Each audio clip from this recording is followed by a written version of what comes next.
Just we need a minute.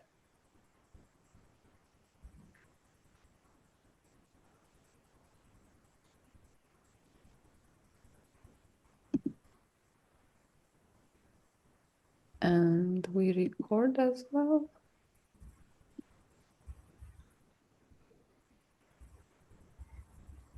What's up? Hello, everyone. Hello. Good afternoon. Good evening. It's so good to be with you all. We are going to have a wonderful evening, and there's so many things to talk about. We got bad news, but we got good news. We learn of people suffering, but we learn of their resistance.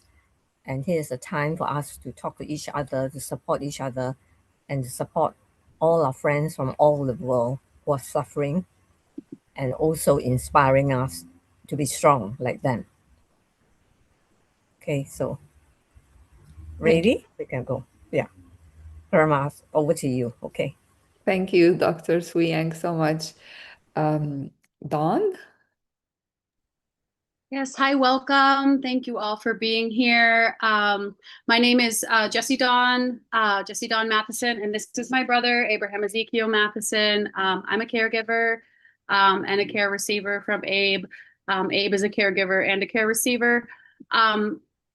Abe is a non-speaking autistic person, so that was really what got us really actively involved in organizing for Palestine, was the constant feed of our stream, seeing people who were like us, families like us, who were living under this continued bombardment, this excessive and intense and absolutely insane violence.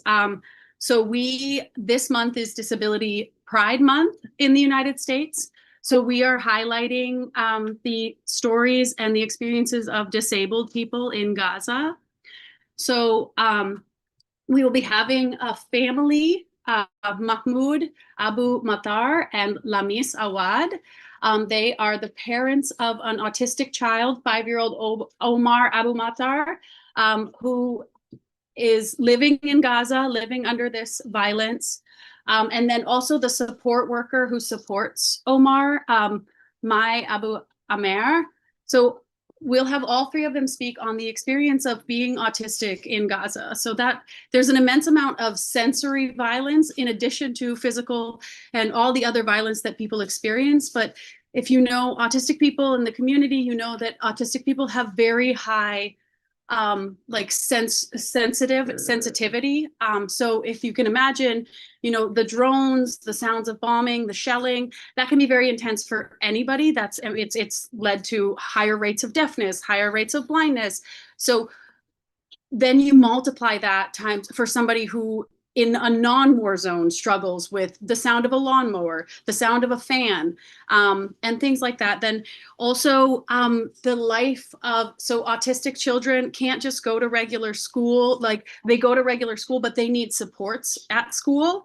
And so what Mahmoud shared with me was, you know, the schooling itself is $300 for Omar to go to school, but then their family has to pay $800 in addition for a support worker to be, and this is weekly. So this is what we call in the disability community the disability tax. It's life is more expensive as a disabled person. And so imagine how expensive life is in Gaza, and then multiply that for people with disabled family members. Another thing that we've spoken about is a lot of autistic people have support items, something that they carry with them that's very special to them that helps them with grounding. Abe has his disc. So in a few weeks ago when we spoke, Omar's family had been closer to the yellow line and had been pushed further towards the ocean. In that shuffle, Omar lost a pair of slippers that were really special to him. He didn't sleep for I don't know how many days in a row, but it was devastating for his family and for Omar. Another thing that his mother shared was when his father was working as a teacher and wasn't with them in Gaza. Lamis actually lost Omar in the tents And so a lot of autistic people have either are non-speaking or take longer to get the skill of speaking. And Omar was lost for a whole day. His mother was frantically looking for him. And this is, I can imagine Abe sometimes, gets out, goes to the neighbor's house. And I can only imagine if there were a million people, hundreds of thousands of people all living together in tents, and where would I even go to look? So that is another devastating part. And then finally, as a family, so Mahmoud was a teacher, and so he can't teach anymore, but there's so many people in Gaza with so many skills and who are just left like frantically trying to get food. Another thing that autistic people experience and struggle with is food sensitivity. So like people can't eat, autistic people have things called safe food. So sometimes some kids, they'll eat chicken nuggets every single day. And this is even more so in the autistic community. So they were saying it's been really hard to get Omar to eat the food that they have access to, which is very limited.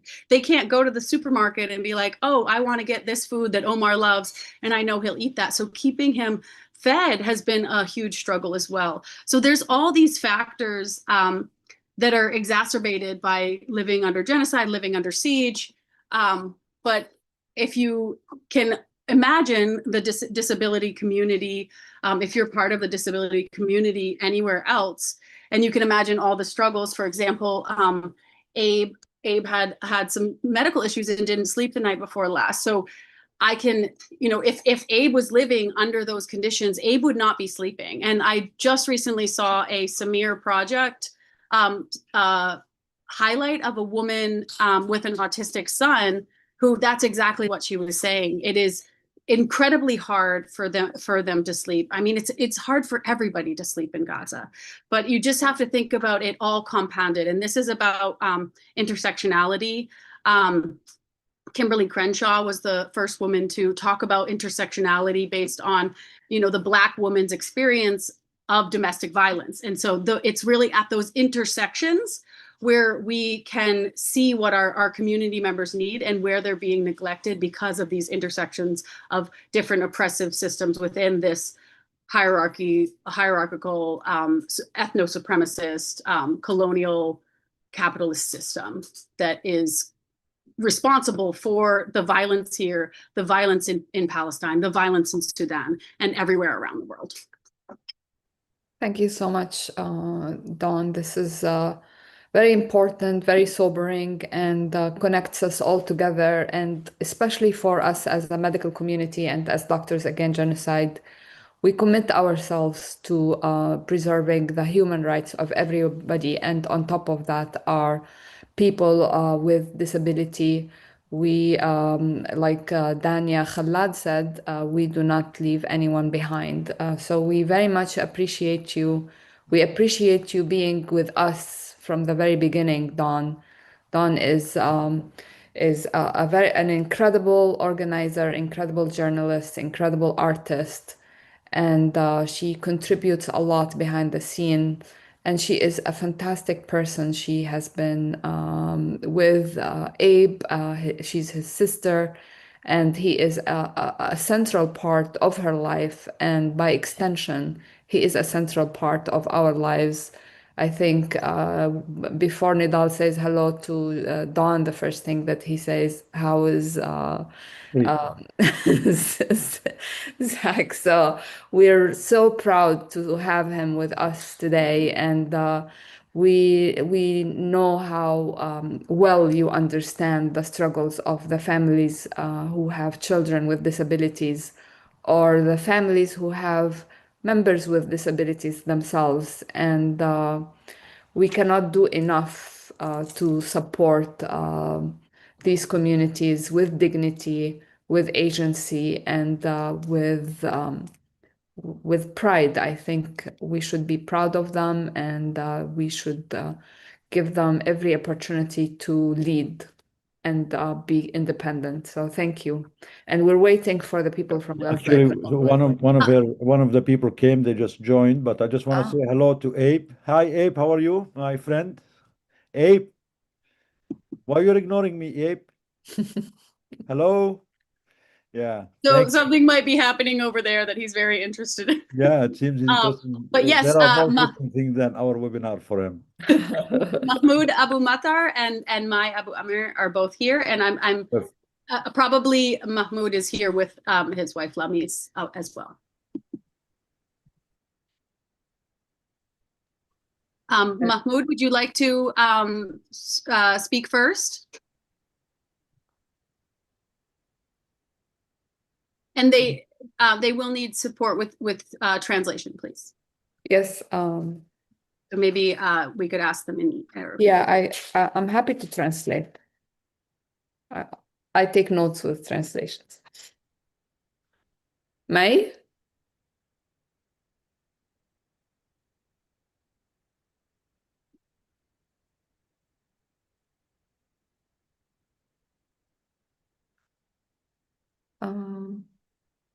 What are they still with us? No, here's Mahmoud. Mahmoud. Oh yes, both of them are here. Okay, great.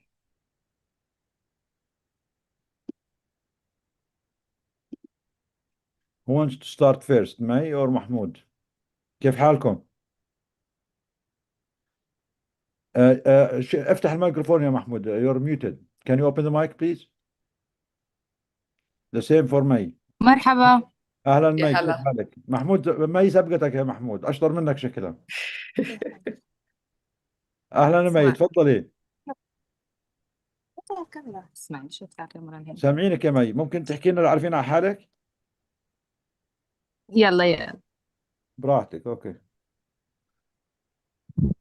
مرحبا، يسعد مساكم. اهلا وسهلا. انا مي ابو عامر. انا معلمة عمر ابو مطر، وبالاضافة انا كمان ممرضة هنا في غزة. بتعامل انا معلمة عمر من سنتين. عمر شو بيقرب لك عمر؟ هو طالب عندي، يعني من الحالات اللي بتعامل معها. So May is saying hello to everyone. She's a teacher of Omar, who's a child suffering with autism, and she's also a nurse. Is Omar with you? صار معك عمر ولا لا؟ معي موجود عمر. وينه؟ مين اللي بيحكي؟ محمود؟ اللي بيحكي محمود، صحيح. دقيقة. هي عمر. هات نشوف عمر. تعال نعرف عمر على ايب. Do they know each other? هذا تعال. هذا عمر، هيو بيلعب قاعد. مرحبا عمر، كيف حالك؟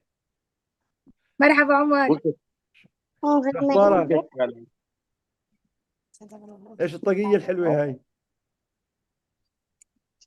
ايش يا عمر؟ قول له كيف حالك. هاي ماريا اخت عمر. هاي ماريا. هلا مايا، كيف حالك؟ هاو ار يو مايا؟ هاي ماريا. ماريا، كيف حالك عمو؟ كيف انت؟ قولي له كيف حالك. بابا بابا. كم عمرها مايا؟ هاي عمر، احكي كيف حالك. ما بحكي عمر. عمر معه اوتيزم، يعني يمكن زي ما شرحت لك معي. نعم. لسه ما شرحت. انت بتكون ابو لعمر؟ صحيح، انا ابو لعمر. اهلا وسهلا. عرفنا على حالك يا محمد. محمود، عرفنا على حالك شوي. طيب دقيقة بس اعمل انا السماعة، مش واصلها في الجوال لانه الصوت عندي هيك شوي منخفض. خلص بنحكي مع مي وبنرجع لك معه لما تظبط الهي. تفضل يا مي. So Mahmoud is the father of Omar, who's a child suffering with autism, and May is the teacher. Is his teacher. تفضل يا مي. مرحبا، سعيدة بلقائي معكم. أنا معلمة عمر زي ما خبرتكم مقدما. بدي أحكي لكم عن حالة عمر كأحد الحالات اللي بنتعامل معها في غزة. أنا بتعامل معها من تقريبا سنتين، لكن فترات متقطعة بسبب النزوح والوضع الراهن الموجود عندنا. تقريبا آخر مرة خليني أترجم أول بأول بلاش ننسى. So May is the teacher of Omar. She's been his teacher for about 2 years, but for interrupted periods because of the issue of this multiple displacements. So whenever they connect, then they disconnect because of multiple displacements. But she's been trying her best for the last 2 years. كملي يا مي، تفضلي. تمام. أنا لقاءاتي مع عمر كانت اللي هي زي ما خبرتكم إنها كانت متقطعة بسبب الظرف اللي إحنا عايشينه. آخر مرة أنا شفته كانت من شهر، شفته من شهر مرة، لأنه نزح هو من جديد من مكانه. كانوا في مكان يعني وضعه كتير، أو وضعه الأمني خطر عليهم. فطلعوا من مكانهم، ومن يوم هلا شفتهم بس مرة لبين ما يرتبوا أمورهم، واشوف لوين وصلت، يعني لوين وصلنا بحالة عمر. خايف انه يكون وصل لمرحلة الانتكاس تاني. So she's been trying to help Omar for 2 years, but it was always interrupted many times because of the security situation, displacement situation. The last time she saw Omar was a month ago, because Omar's family have to again, they were forced to be displaced again another time because of the area that they live in is high risk, low security, and they were forced to move. So she's trying to wait to see once they resettle in a new place, and she's worried that because of this interruption and displacement, that his case or his situation might relapse or might be aggravated due to this. We know, I think, maybe we can talk about that children with autism, they love familiar surroundings. They are, once they get comfortable in one place, it's very hard on them to keep pushing them into new places, new environment, new triggers, stuff like that. So that is making her worried about how is he doing now. تفضل يا مي. تمام. بالنسبة أنا سياسة تعاملي مع عمر هي بتعامل معاه اللي هو بسياسة الدمج، اللي بدمجه مع الأطفال الأسوياء من شان يكتسب منهم المهارات والسلوك الصحيح. في بيئة اللي هي بنسميها هي رياض الأطفال. عندنا ما فيش مركز متخصص لهذه الحالات، لكن إحنا بندمجهم مع الأطفال الأسوياء في هذه المراكز رياض الأطفال التعليمية. ماشي. So her approach to this, she tries to have Omar be integrated with other regular kids because they don't have special place or center for autism, and she thinks that for him being with other regular kids, he might learn new skills that might be helpful for him. Dania, I mean, this is kind of your specialty. Do you mind if you start translating going forward? I think you can add more stuff to it. Good. تفضل يا مي. تمام. وصلنا مع التدرج بتعليم عمر. كان آخر ما تعلمناه اللي هو نطق بعض الحروف. اتعلم نطق بعض الحروف وتعرف على بعض اللي هي الفواكه والخضروات. هاي يعني طريقة التعليم اللي هي بالرؤية بالصورة. تمام. بيكون في صورة موجود عندنا، وبالنطق المتكرر بنضلنا نعيد ونعيد الكلمة، عيد الكلمة قباله مع الأطفال كمان الموجودين، وبنعرض الصورة لإله، بتعرف عليها صورة وزي ما قلنا بالصوت المتكرر. فتعلم بعض نطق الحروف وبعض الأسماء اللي هي زي ما قلنا الفواكه والخضروات. الكلمات عنده بدها اللي هي تكرار ومراجعة عشان تضل في باله يعني، وتضل مذكورة عنده، لأنه غالبا من احنا بسبب التباعد فترات اللقاء بيني وبين بين الحال اللي عندي عمر، غالبا بلاقي شوي صعوبة بأنه يعني سرعة في شو بنسميها النتيجة تكون أفضل يعني. بس هيك ايش أقول له. معلش مي خليني بس أترجم. So she's been focusing on the pronunciation of letters with him. She's also been implementing recognition of the pictures of fruits and vegetables with him, and implementing just repeat repetition. And also she's also working on this with the kids that Omar's surrounded by, so it can be kind of like a group effort. In terms of progress, it's not the progress she'd like to see, but it's just continued work that she continues to practice with him. تفضلي مي. تمام. وأنا بتعامل المباشر كمان مع عائلة عمر، لأن أنا بعرفهم يعني قلنا من فترة 2 سنين بتعامل مع الحالة، فأنا تعاملت معهم بشكل مباشر. بلاقي كتير ضغط من الضغط على عائلة عمر نفسهم بالتعامل معه الفترات اللي هي النزوح، وإنه ما في استمرارية معنا للحالة.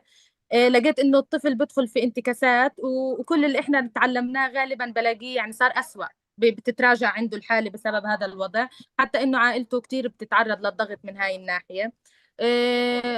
تعاملوا في يعني هم بيساعدون، بحاول انه انا اوجههم لطريقة التعامل مع عمر عشان انه يساعدوني ونحصل على نتيجة منيحة على الطفل، نلاقي تحسن. لكن الظروف شوي صعبة ومش ملاقيين النتيجة المرضية او النتيجة اللي لازم نوصل لها لحالة عمر. So May's saying that she's been struggling with the regression that Omar is displaying. The family's also struggling. There's no consistency, with any individuals who are diagnosed with autism. Consistency, familiarity, routine is necessary for survival. As she mentioned, there's been lots of regression. She's also been modeling for Mahmoud's, for Omar's family, and how to interact with him, and to just try to manage some of his systems. But because of all the movement and all the displacement, it's lots of regression. تفضلي مي. تمام. احنا برضو بنحب نذكر اللي هي نقاط القوة اللي أنا التمستها عند حالة عمر. عمر عنده قوة حفظ جدا رائعة، وعنده كمان اللي هو ذكاء بأفعاله. يعني ممكن ألاحظ حتى مثلا بنكون في أثناء مثلا الدرس أو إشي زي هيك، بنتعلم مثلا على الصورة هاي النوع من مثلا هاي الخضار، إشي زي هيك، شافها مع زميله عطول حكى هاي كذا كذا، هذه بنمسكها هيك بناكلها زي هيك. فعنده نقاط قوة جدا يعني ملفتة. وممكن من نقاط ضعفه بتأثر كتير بالأصوات، الصوت العالي. حتى انه حكوا لي عائلته انه لما تكون اخته بتعيط او شيء زي هيك، لما بتبكي البنت الصغيره بصير يصرخ ويحط ايديه على دينيه ويصير انه تسكت، لانه هذا مصدر خوف له او مصدر ضعف. يعني بنحاول هذا اكثر شيء انه احنا نتعامل معاه، لانه الصوت المزعج والصوت العالي هو اكثر شيء موجود عندنا في المكان اللي احنا بدنا نقدر انه احنا نسيطر عليه او نقدر نعرف نتعامل مع عمر من هاي الناحيه.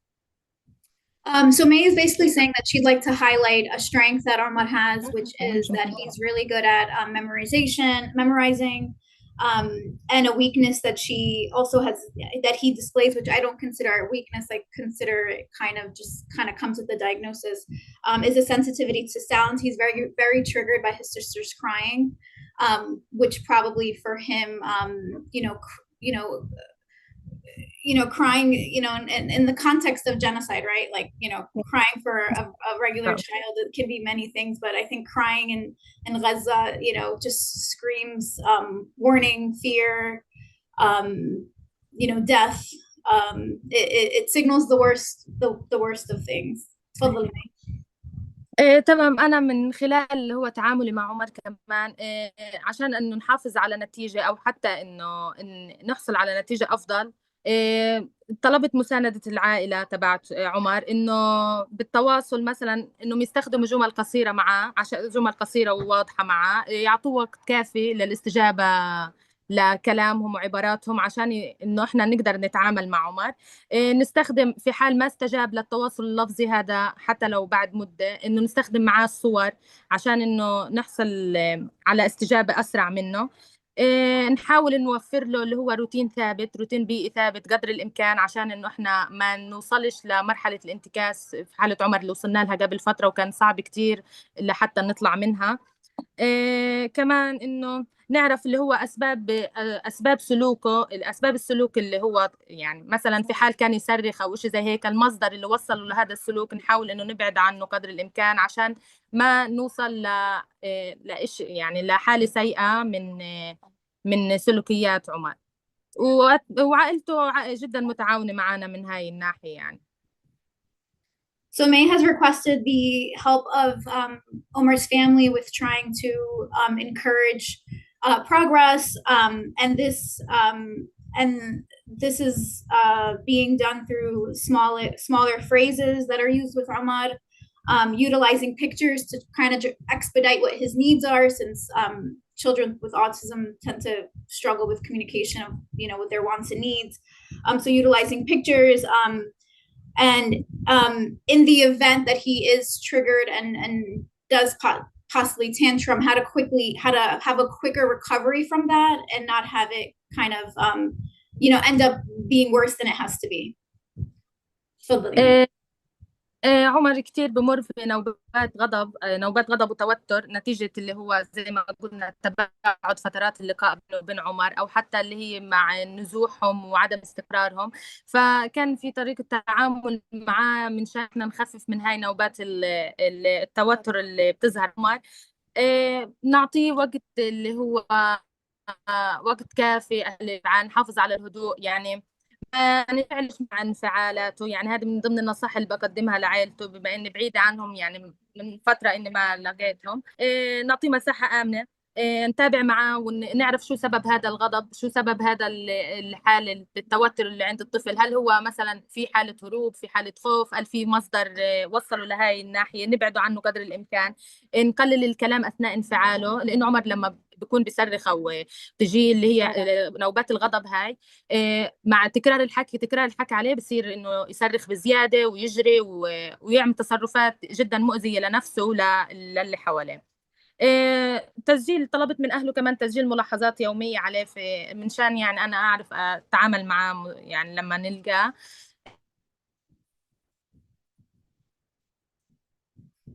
So Omar's been exhibiting, nervousness, anxiety, high rage with all of the displacement that they've been through. May has been trying to encourage the family to give him enough time to process these emotions.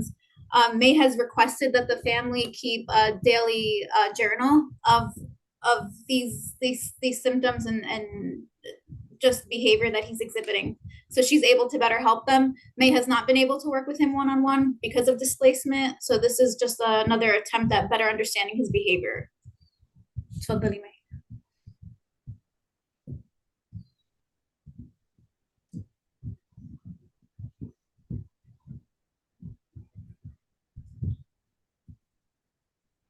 I think we lost May. Yeah, we can talk. Mahmoud موجود? So as you can imagine, life in Gaza is very hard on normal people. Even people without disability, without autism, without any of these things. It's very hard on Mahmoud, the father, and his other kids, and on the teacher herself. So imagine how much harder is it on these kids with disabilities. And I kept listening to her and hearing that they need to cut down on the triggers that can go to him, the noise and all these things. I could not help. How can they manage with these drones, the sounds of bombs? There are things that that Omar's dad or his family can control, maybe inside their tent or wherever they are now, but there are things beyond their control. When there is bombing, when the drones are 24/7. Let's ask Mahmoud, the father, see how he managed with this. محمود، احنا المعلمي شكله انقطع عندها الاتصال، فاحنا حابين نسمع منك انت كيف مشي امورك؟ هاو هارد كيف يعني كيف قادر تدبر مكان آمن او مكان مناسب لعمر؟ How are you managing to find a place that's reasonable for him, knowing that you cannot control everything that's going on? احكي لنا عن كيف وضعك، شو الصعوبات اللي مريت فيها بهاي السنتين او ثلاثه بالنسبه للعنايه بعمر. طيب أستاذي، فيني أعرف عن نفسي بالأول؟ أهلا وسهلا فيكم جميعا، يعني حياكم الله. اهلا وسهلا. أنا ما قدرتش بسبب الظروف اللي احنا بنعيشها في غزة، ظروف صعبة جدا جدا، يعني للأمانة الظروف صعب أي إنسان بشري يعيشها في كوكب الأرض اللي بنعيشها، ولكن إحنا خلص انفرضت علينا هاي الظروف. انت شو بتشتغل يا محمود؟ مبدئيا أنا جايك في التعريف عن نفسي. أنا اسمي محمود أبو مطار، والد عمر، مخلص بكالوريوس رياضيات ماثماتكس. أنا مدرس رياضيات للثانوية والثانوية العامة. خلص يا عمر. So مدرس. let me translate. So Mahmoud Abu Matar is the father of Umar. He's a math teacher. He teaches high school, and he says that it's been very hard for him to manage or take care of Umar in the last 2-3 years. تمام. بحكم دراستي يعني للرياضيات، من ضمن بس يا عمر للأمانة عمر شوية خلص اوكي اتس اوكي. مرتك عندك كمان إيه. موجودة؟ موجودة كانت جنبي والله، بس هات خل عمر تسلم عليها. بسبب الفرط الحركة اللي عنده مش مخلينا نقعد من الصبح للمساء على فرط حركة، يعني بنتعب، ناخذ معاه شوط وامه شوط وسيده شوط وعمته شوط، والحمد لله ما شاء الله هو ما بيتعب، احنا بنهلك وراه. So Omar, he's saying that Omar is hyperactive and it's been a problem, and it takes his father, his mother, his grandfather, all of them to take turns to manage him because they all get tired while he continues to be hyperactive. تفضل. أهلا هاي وسهلا، كيف زوجتي. حالك؟ كيف حالك؟ يعطيك العافية، مرحبا. الله أنا يعافيك. لميس عوض، والدة عمر معك إن شاء الله هيك. كلها أهلا وسهلا كلها. فيك يا لميس، يعطيك العافية، يعطيك العافية إنك بتديري بالك على عمر. الله يعافية، الله يعافيك يا رب، الله يعافيك حضرتك. So لميس is the mother. احكي لنا لميس، كيف امورك مع عمر؟ كيف قديش صعب انه الواحد انك تديري بالك عليه في هالظروف اللي انتم فيها؟ والله إحنا ظروفنا صعبة، وعمر يعني بيكون عن 10 أولاد تقريبا، يعني فيش عندي فرصة أروح لأولاد لأخوانه الاثنين، يعني عندي بيبي، يعني فيش معي وقت كتير لأراعيهم جميعا، يعني عمر بماخذ أكثر وقتي.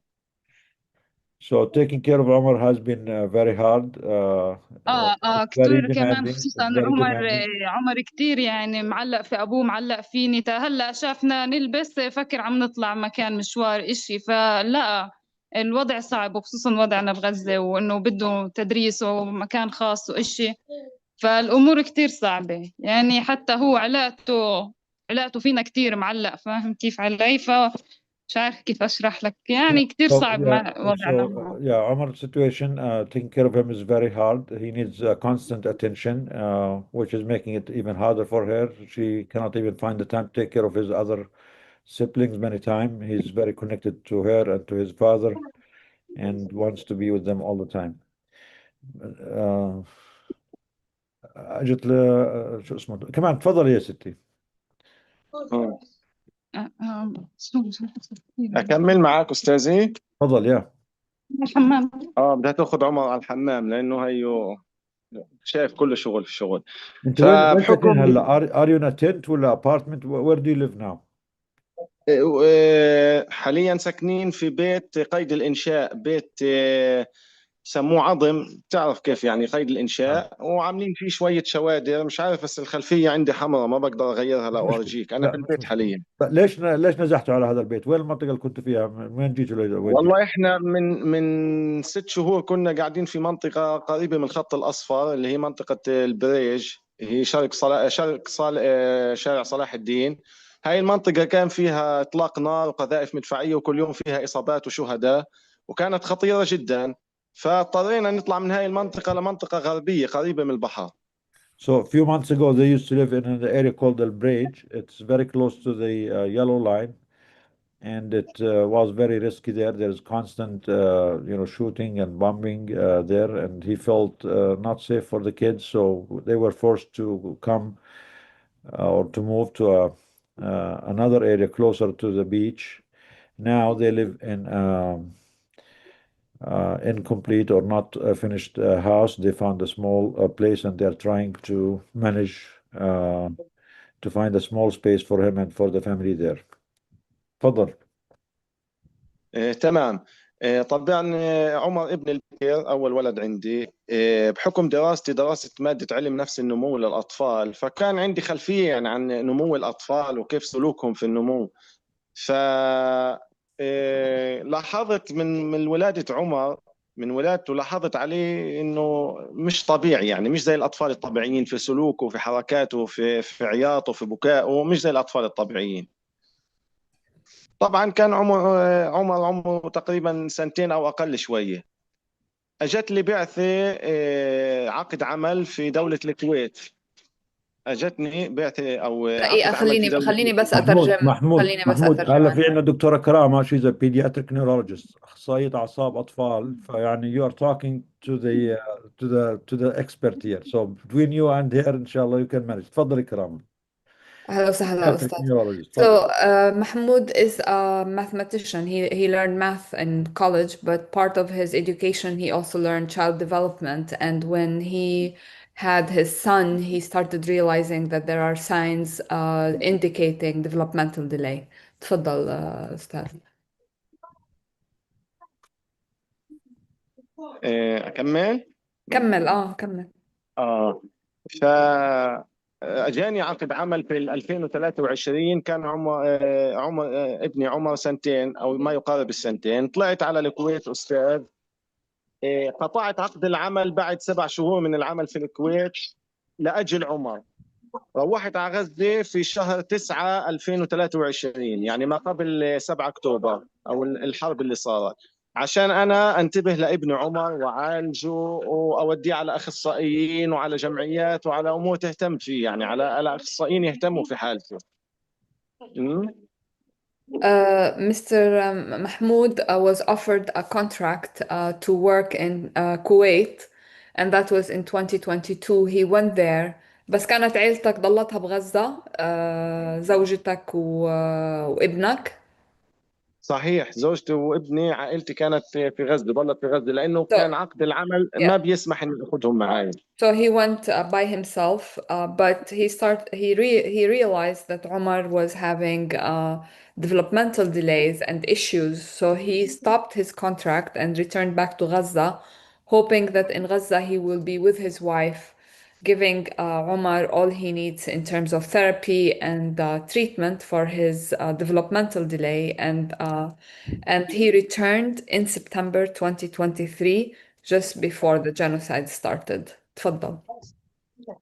طبعا لما جيت بلشت مع عمر انا وامه، وديناه على جمعيه خاصه عندنا في غزه بتعنى باطفال التوحد الاوتيزم. ما لحقنا للاسف، يعني كلها كانت شهر، ما بين شهر 9 وشهر 10 وقامت الحرب كان شهر واحد بس. صارت الحرب من حيث لا ندري. طبعا الحرب كانت صعبة جدا وكانت أحداث مهولة جدا.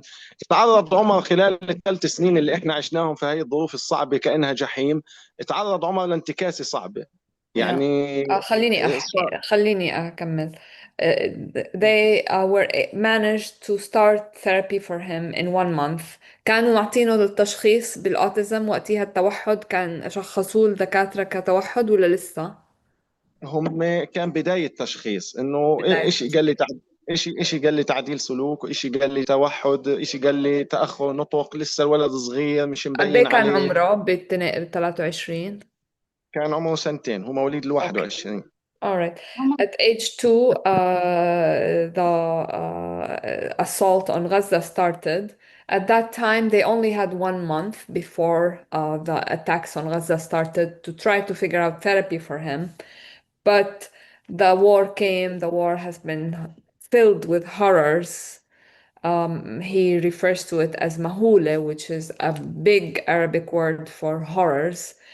And for the past 3 years, Omar did not really make any progress. In fact, there was some regression as well.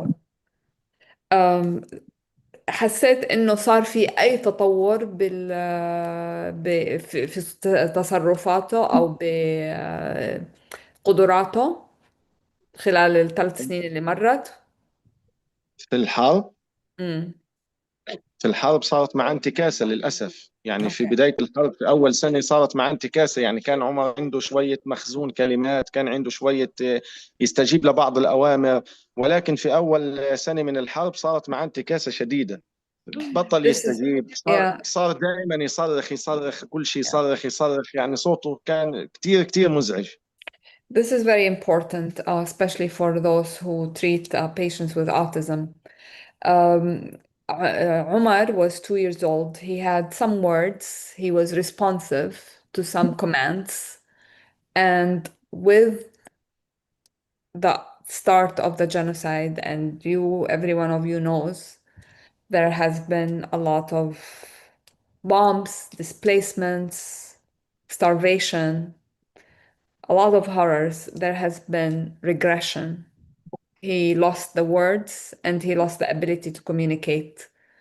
And معلش أنا هذا الحكي من عندي مش we know that children, even children who have developmental delays, if they are exposed to negative life experiences, especially in the setting of deprivation, starvation, violence, severe levels of violence, the chance for regression is much worse. So a lot of the current behaviors that Omar is exhibiting are very likely to be caused by what he has been exposed to over the last 3 years. تفضل محمود.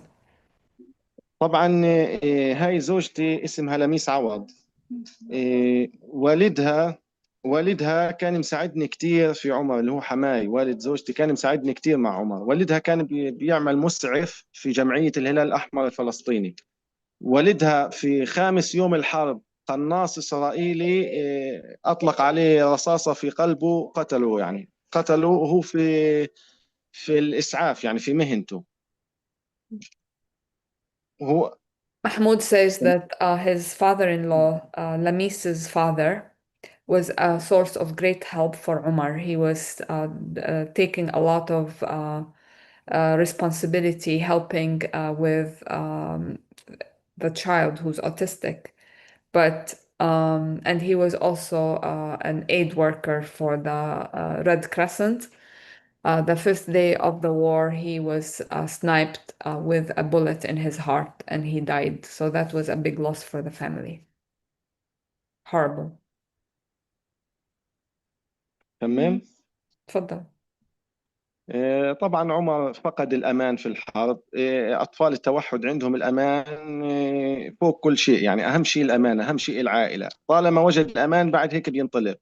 هو فقد الأمان، فقد بيته، فقدنا كل شيء. طلعنا نزوح لدير البلح لمكان تاني.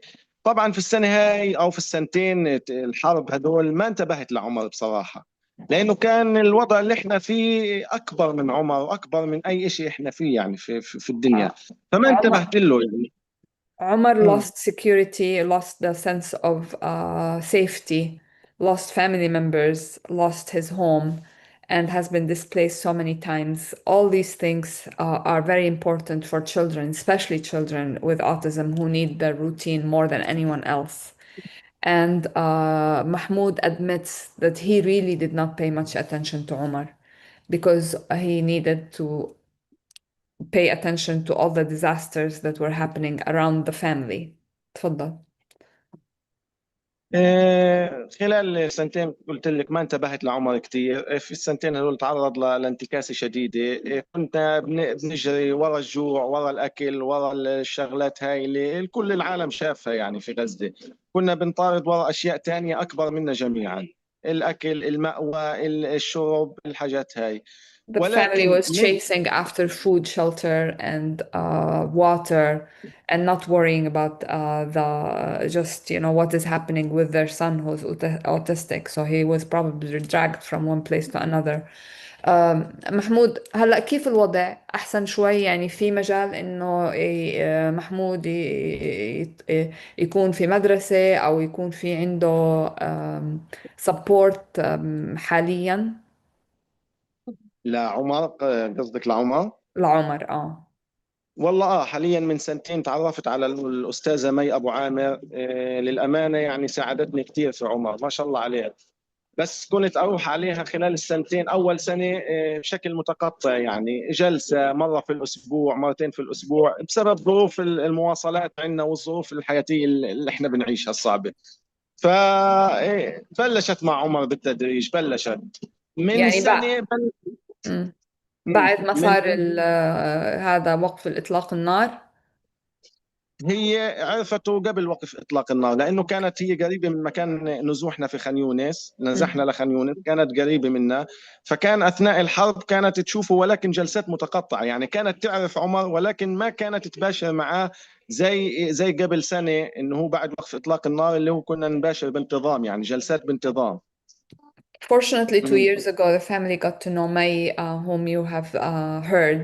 May is very clearly skilled and very, just listening to her, you can tell how she's a wonderful teacher and a wonderful behavioral therapist. And Omar started getting 1 hour here, 1 hour there with May especially after the so-called ceasefire, things have settled down a little bit. حسيت إنه صار في تحسن بتصرفاته لعمر؟ صحيح. كنت اطلب من الاستاذه مي انها تصور لي فيديوهات في تعاملها مع عمر، وهيني شاركت هاي الفيديوهات على حسابي، على حساب عمر على انستغرام. أوكي. انا محمود بعتذر says that بعتذر عن الدوشه اللي عاملها عمر، لاني لو مش هلقيت بدي امس سامعينها مع ولا عمر. يهمك. محمود ما تعتذر، ما سامعينها. تعتذر، الله يخليك. ممنوع أهل غزة يعتذروا، إحنا ويا apologize. تفضل. شكرا كثير لك استاذ نضال، شكرا. After Omar started seeing May, things actually improved, and the parents have been using the videos of May working with Omar to even educate others, because her way of treating Omar has been effective. ممكن إنه تصرفاته تحسن، صار أهدى، صار يسمع كلام أكتر. صحيح. صار يستجيب لبعض الأوامر، صار يعرف شغلات زي الفواكه والخضار. Yeah. So he made progress. He started actually having comprehension. He knows fruits, and he responds to commands, which is this is how we measure improvement in children with autism. أستاذ محمود، كيف بنقدر نساعدك؟ كيف بنقدر نساعد الأطفال اللي عندهم توحد بغزة؟ في مجموعات قاعدة تشتغل مع بعض بغزة. إيش احكي لنا شو بنقدر نعمل. I'm asking Mahmoud to tell us what can we do to support the children and the people who have autism in Gaza. أستاذة، بداية يعني وبكل صراحة، وضع غزة اللي احنا فيه وضع صعب جدا على أي بشر يعيش فيه. يعني بصراحة وبطلبها، إذا كان في مجال أو في إمكانية إنه عمر يتم إجلاءه، يعني إحنا كعائلة، عائلة عمر، يتم إجلاءنا بحيث إنه نلاقي مكان أفضل وأكثر استقرار لعمر، في إنه يقدر ياخذ دروسه صح، يلاقي جمعيات تهتم فيه، يلاقي أي ناس تهتم فيه. لأنه بصراحة وضع غزة قد ما بده ياخذ دروس عمر، قد ما بده يكون فيه اهتمام. الوضعنا العائلي كله بشكل عام مش تمام، يعني كل يوم نزوح، كل يوم عدم استقرار، كل يوم مكان، كل يوم في نقص في الأكل، كل يوم يعني الأعباء الحياتية الواقعة على كاهلي أنا ووالدته والعائلة كبيرة جدا.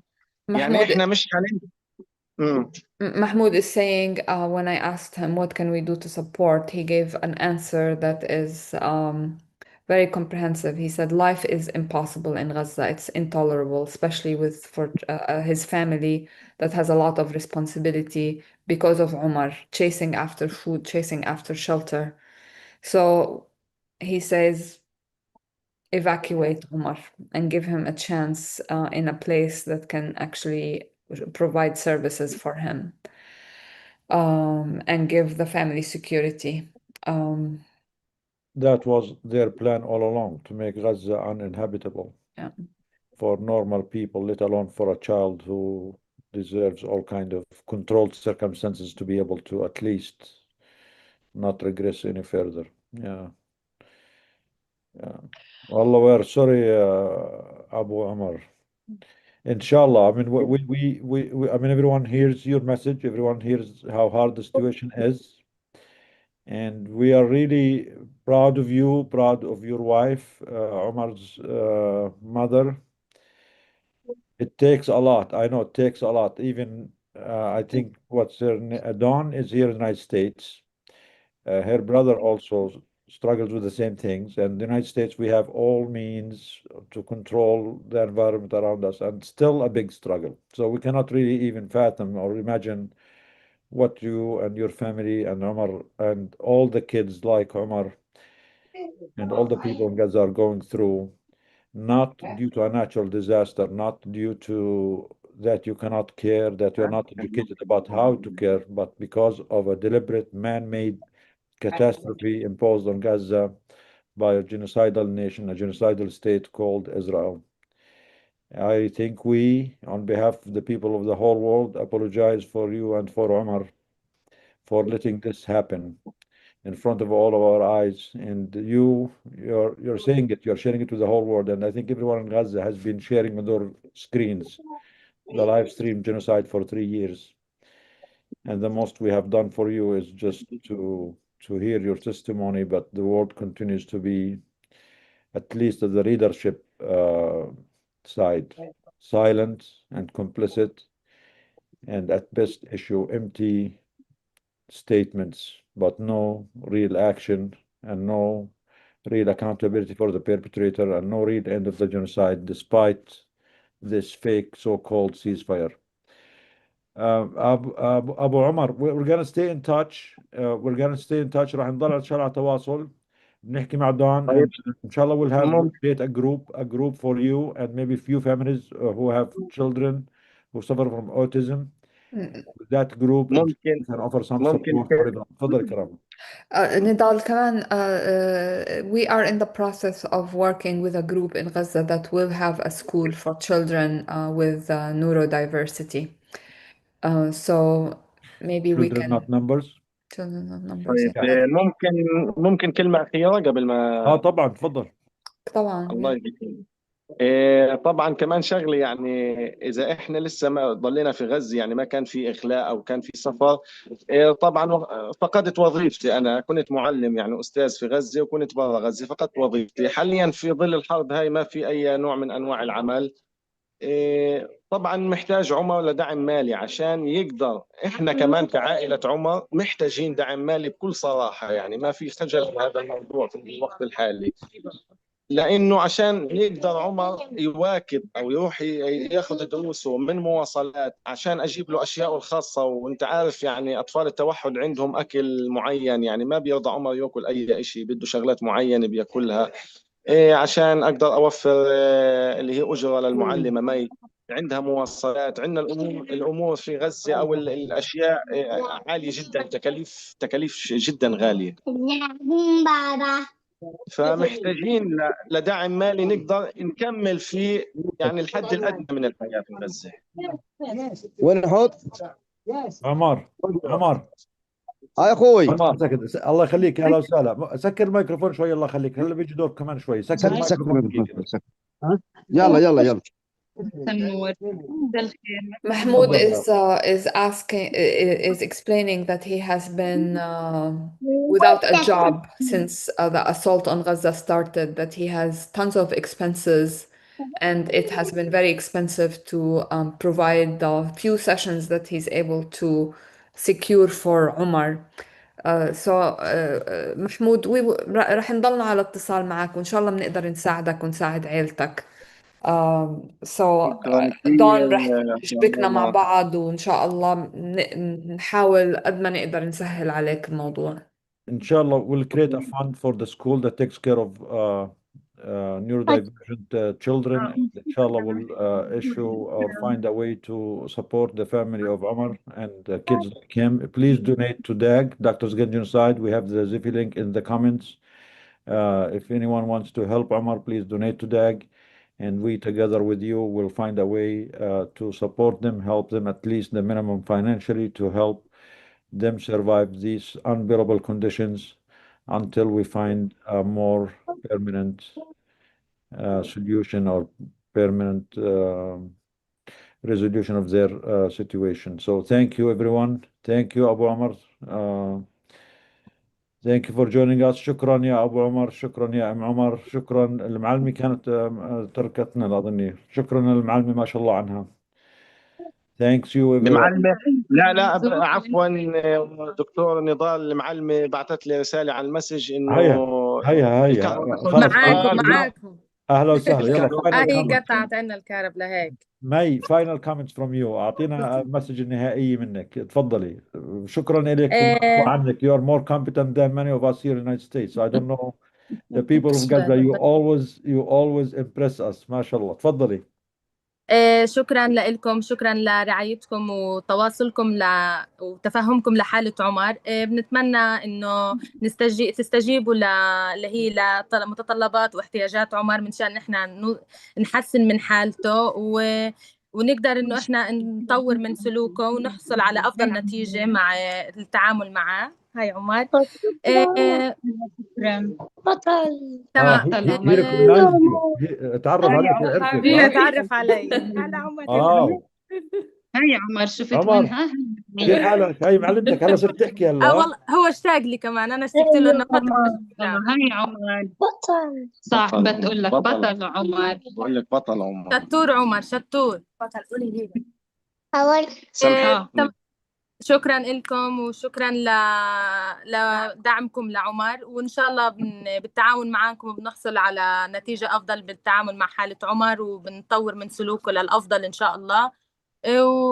وبس شكرا لكم، يعطيكم العافية. Thank you May. ما شاء الله عنك.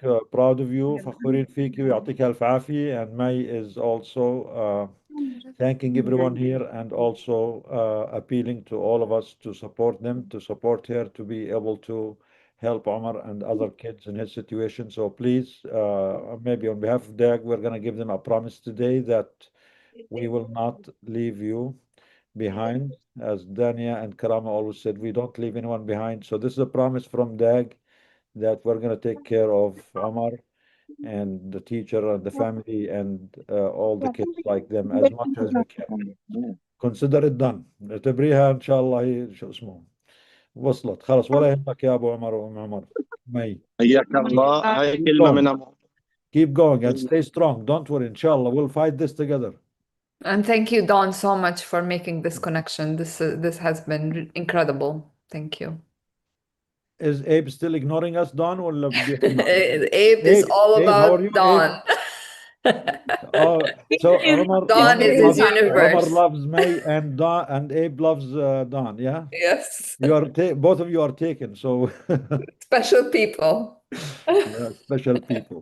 Thank you, Dawn. Thank you for all the work that you do for the connection. Thank you for taking care of Abe, and thank you for fight.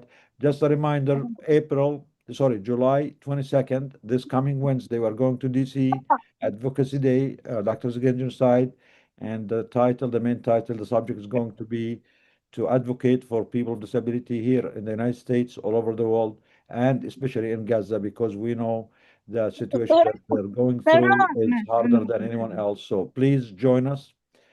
Dania, Iman, everyone of DAG, we will be going there July 22nd, which is this Wednesday, to DC. Join us to advocate for Omar, for Abe, for every person of disability all over the world, because we know that actually, can you mention a couple of things, Don, about what this administration is doing to strip the disabled people of the little benefits they have so far? So this is important because this is going to be also something we need to discuss with them, please. Yeah, so just maybe the Justice Department basically said that the Olmstead decision of 1999 was not enforceable. Basically telling states the Olmstead was a decision that said that disabled people have a right to live in their community. Abe, when he was living in a group home, he was almost dying. That's why I took over his care, and now he's thriving in community. He's involved in things like this. So in institutions, people are neglected, they're over-medicated, they're abused, and horrible things happen to them there. But basically, this government is trying to institutionalize people, and they're doing that in various ways. So one is this memo that basically said that states are not required to fund the kind of community support that I do of taking care of Abe at home. They said that but then also on another side, they've been taking away people's food stamps. That's a lot of disabled people get food stamps. They have work requirements. Well, disabled people can't work, but then they're putting in these work requirements for getting something like SNAP, which is supposed to not have any work requirements. They are cutting people's SSI checks based on if they live in a home with their family, what the cost of that rent would be, and then they want to remove that from their SSI checks. So all of these ways of like taking away the ways that and community supports. So they want to take away some of the funding of people who go into people's homes, people who are a little more independent, maybe live on their own, and have somebody come in and support them with bathing or shopping or anything like that. So they also are taking away those kind of funds. So this is happening. Then also there are a couple states where they are taking the education of children. So this is really specific to somebody like Omar. So they're moving that away from the Department of Education to the Department of Health and Human Services. So this creates segregation of disabled children. So like Mai was saying, they do these lessons with Omar, but with the other children. It's so important for disabled children to learn in community with other children. It's so important for people who are disabled to be in community, because that makes us forced to create accessibility for everybody to be able to live in community, to be supported together. So if we take away that disabled people being in community, our communities become less accessible, and we move backwards 50 years in disability justice work. I also just wanted to say that so Israel is mass disabling people. So we know from studies by black people about enslavement that this kind of trauma creates generational epigenetic. I'm not a scientist, but it creates disorders that go through generations. Things like we're learning things like Ehlers-Danlos syndrome.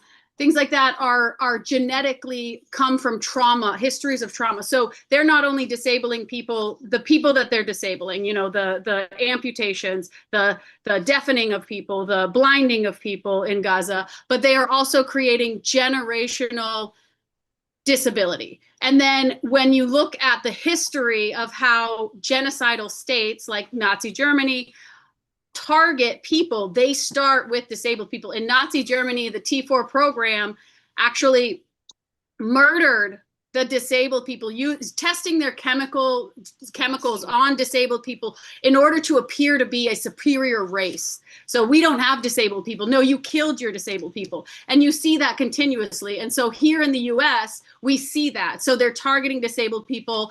RFK Jr. said he wanted to make a list of a registry of autistic people in this country. Well, that's a registry of people that we can target, institutionalize, and kill. So this is how this is a big red flag for genocide, pre-genocidal states, is the targeting of disabled people.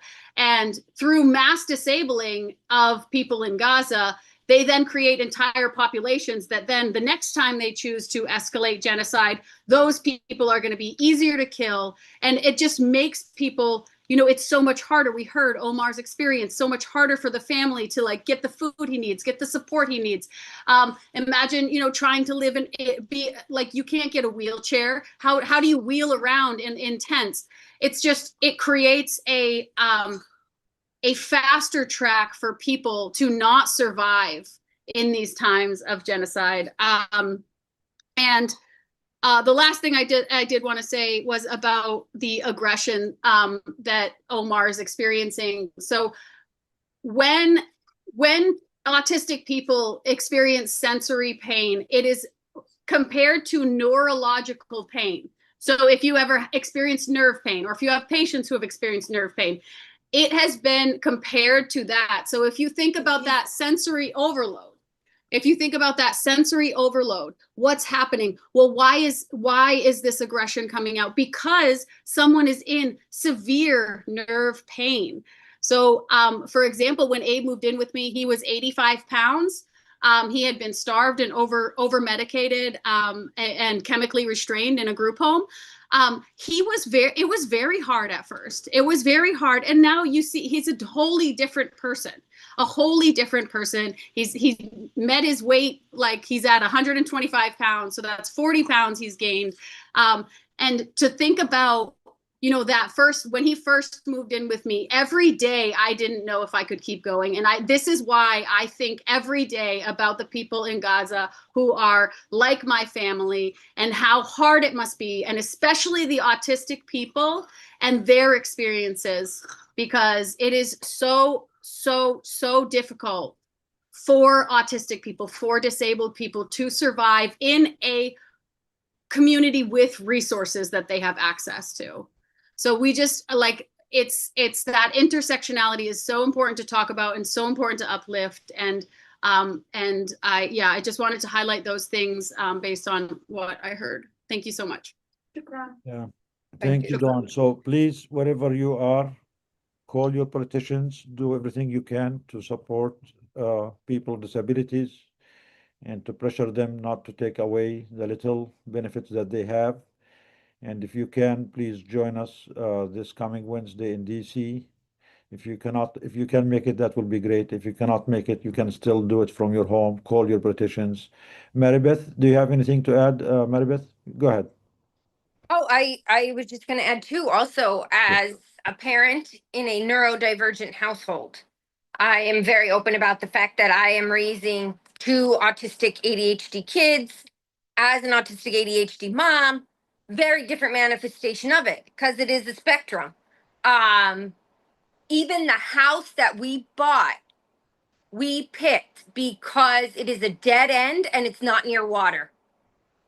And my oldest was something of an eloper. My youngest, very much an eloper. And so, like, this is what I think about living in the tents and the circumstances and moving the environment. And if American autistic kids are elopers, surely there are Palestinian autistic kids who are elopers too. And these parents like losing their children and finding them and then bombed. And think about that, under conditions of being bombed, and you have an autistic kid who's an eloper. Autism like, here. Yes, babe. Yes. My professional Everybody opinion can on hear autism, you. Stop bombing children. I don't care if they're autistic. You just don't bomb them. I don't think anyone should be dying. I think a very fair baseline, Sammy. But also the blessing of neurodivergence is the commitment to justice and developing what is justice and how do my giant white autistic boys move in the world? How do they carry their bodies? How does that impact the people around them? Baby, I'm talking. Baby, mom's talking. Give me a second. What's your son's name? Sam. That was Sam. But again, that was this is a message. big guy, This is Sam. a message from Sam to the world. Sam has some Sam says just struggles, stop but the bombing. message from Sam: stop bombing children, regardless. Stop bombing children. No one has the right to bomb children. This should be not controversial, and that actually sums up everything we do or we are here for. That is a message from Sam to the world: stop bombing children, regardless of who you are. Hear that, Nadal says Gives you an a authority message to from bomb Sam children. to the world. Stop bombing children. Whether you are Trump or Netanyahu or whoever you are, no I one don't like Netanyahu either. Period. Thank you. What's that? Come, give us the direct message. Come on, Sam. We want to hear it from the people. Right, and this is the same kid who one of the early indicators for me something was going on is when he would get that sensory overwhelm, he would self-harm. Like as a 1-year-old, 2-year-old, like bite himself and like, yeah. And I thought, oh, something's going on here. Let's get that. We keep talking about him. We'll come invite you now. Thank you, Maribeth. Thank you, Sam. You gave us the message, so that makes it much easier for us going forward. And now, again, thanks, Maribeth. Thanks, Sam. Thank Dawn and Abe. We have a great list of speakers and honestly a busy schedule. So we're going to move with our colleague from Congo, Elvis Katato, to give us update on the situation in Congo, about the community there that's undergoing genocide too, and about the latest updates on the outbreak of Ebola.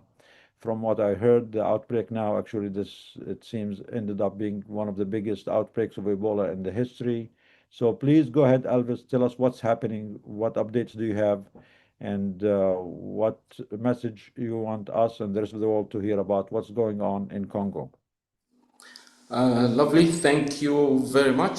And thanks to everyone on the panel. Thanks to Doug for giving us this platform once again to come to listen first, to hear the challenges of other people are going through the same situation as we do here, and also share with you our struggles, our hopes, and also to say thanks to Doug for everything that has been doing this partnership, not just giving us the platform to come and share, but also supporting the action on the ground. Before I talk about give you the updates in terms of the support that people are receiving on the ground, let me just give you the latest numbers on the Ebola outbreak. I think we all have been following the progress. As per on the 15th of this month, there were a total of 2,124 confirmed cases, 828 deaths, and maybe a good news, 390 patients have recovered. Those numbers may look small, but they are big, considering the time that people have been affected and the number of the deaths that we have, and that is why this has been the one among the rest that has been affecting the people, that has been a challenge to the health system in Congo and the international organization to deal with this case. The reality on the ground when we talk about Ebola is very, very strange, because we know that the Ebola is spreading, but there is not enough support in terms of communities who are far from the town, communities who can't access health centers, communities who don't have any information. There is nothing that they are receiving as support from the government, from the international organization, from OMS. So we've got a lot of cases that are not reported, and that is the danger that we are facing. And also, this is in a region where wars never ever end. So security is an issue. People cannot travel freely to go even to provide the support. But I know the one thing that we are trying to do, and we have been doing with the support of Doug, my organization that I'm part of, and also our sister, our sisters organization that is is to try to reach the people that don't have a chance to see a doctor or don't have a chance to go to a health center. And Adija, with the team, with the organization, have been doing those trips every single week. When it comes to the organization that I'm part of, that is Ubuntu is a local organization that supports young girls who are victims of sexual assault, and also supporting orphan. We've got 54 under 18 orphan and young girls who were victims of sexual assault. And with the support of Doug for a few months now, we've been providing food provision for them, weekly food provision that, for the house 1 and house 2. So those young girls and their babies, they are getting fed well. And you can imagine we've got 33 children who were malnourished and orphan that are now supported by Doug and other friends. So we are grateful for that. This particular month has been a challenge for the team, because we had a lot of cases of people who were attending hospitals without the means of payment.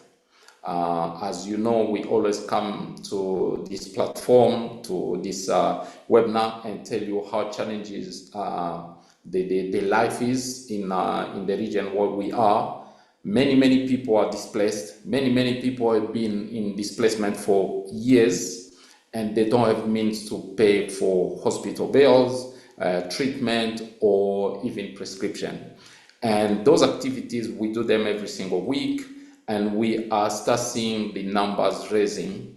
And those numbers are the numbers of victims of sexual assault. I reported 2 weeks ago that we went to this particular hospital where there were 54. who we were planning to go and support them, but I can tell you right now, there has been a strict restriction that no one is allowed to talk to the victims. No one is allowed to go and support them because the numbers are not looking good for the people running the region. So we are completely shut down to go and support them.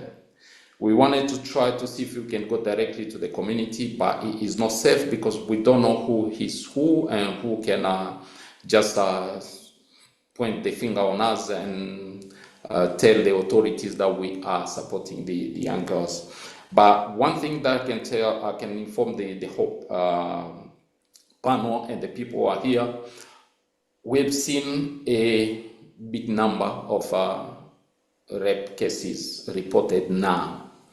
When we know there is no war, there is no displacement in the town where we are, but the numbers are going up every single day. And there were 4 hospitals where few staff members were arrested because they revealed the numbers of the victim. So it's becoming now a political battle. Even going to support those victims now is becoming harder and harder. And that has an impact on the young girls that we have. We've got 22 at the house. We've got about 30 to 28 on waiting to be supported because they're still pregnant. Now we can't come out and talk about their cases. We cannot come out and share their stories because it's putting now the team, ourselves, our volunteers in danger of being, anything can happen. We are in an active war zone. So those are the challenges that we are facing. The restrictions are there. We don't know how we're going to continue supporting those young girls, but the ones that are with the Ubuntu team, we will continue doing the work that we are doing quietly. And this is where I can say to the whole team, it has been an amazing partnership for us because prior to this, we used to go on TikTok and other social media to talk about individual cases so that we can get funding. But now we are not allowed to do that because if we go out and talk about the numbers of the victims who have been affected, one of us will be arrested, or we can all be arrested, or we can all be taken out of this. You understand what I mean? It can even lead to death. So we are trying to see how best we can do it. But we are grateful because we've got this partnership that continue to support us to feed them, to give them a shelter, to give them health care, and soon to start professional training for those young girls who are with us. So thank you very, very much for that. That is the report from us, and we will continue to support the other group that we have met. Today we were with 24 women who are widows and wives of soldiers. And that is another great area where we can't talk much about that because those soldiers were part of the National Army. Supporting their women and their family may look bad on the eyes of the people who are controlling the region, but we have to do something. Those are families who are living in an open space. They don't have food. They don't have any medication. They don't have anything. Children have been wandering around in dirty waters, no clothes, nothing completely. We will do it. We met the women today. We will plan the best way we can continue to support them without sharing much information about them.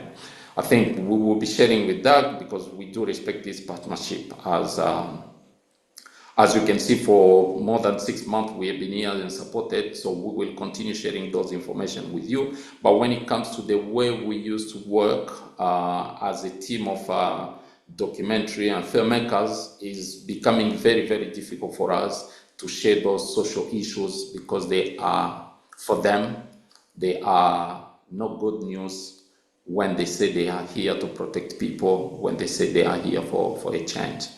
That is the update from us. That is everything that we can share with you today. So please always remember, we are still facing the genocide in the region, and the proof is we've got a lot of numbers of young girls who have been assaulted and women, And as you know, rape has been used as a weapon of war in this region for more than 30 years.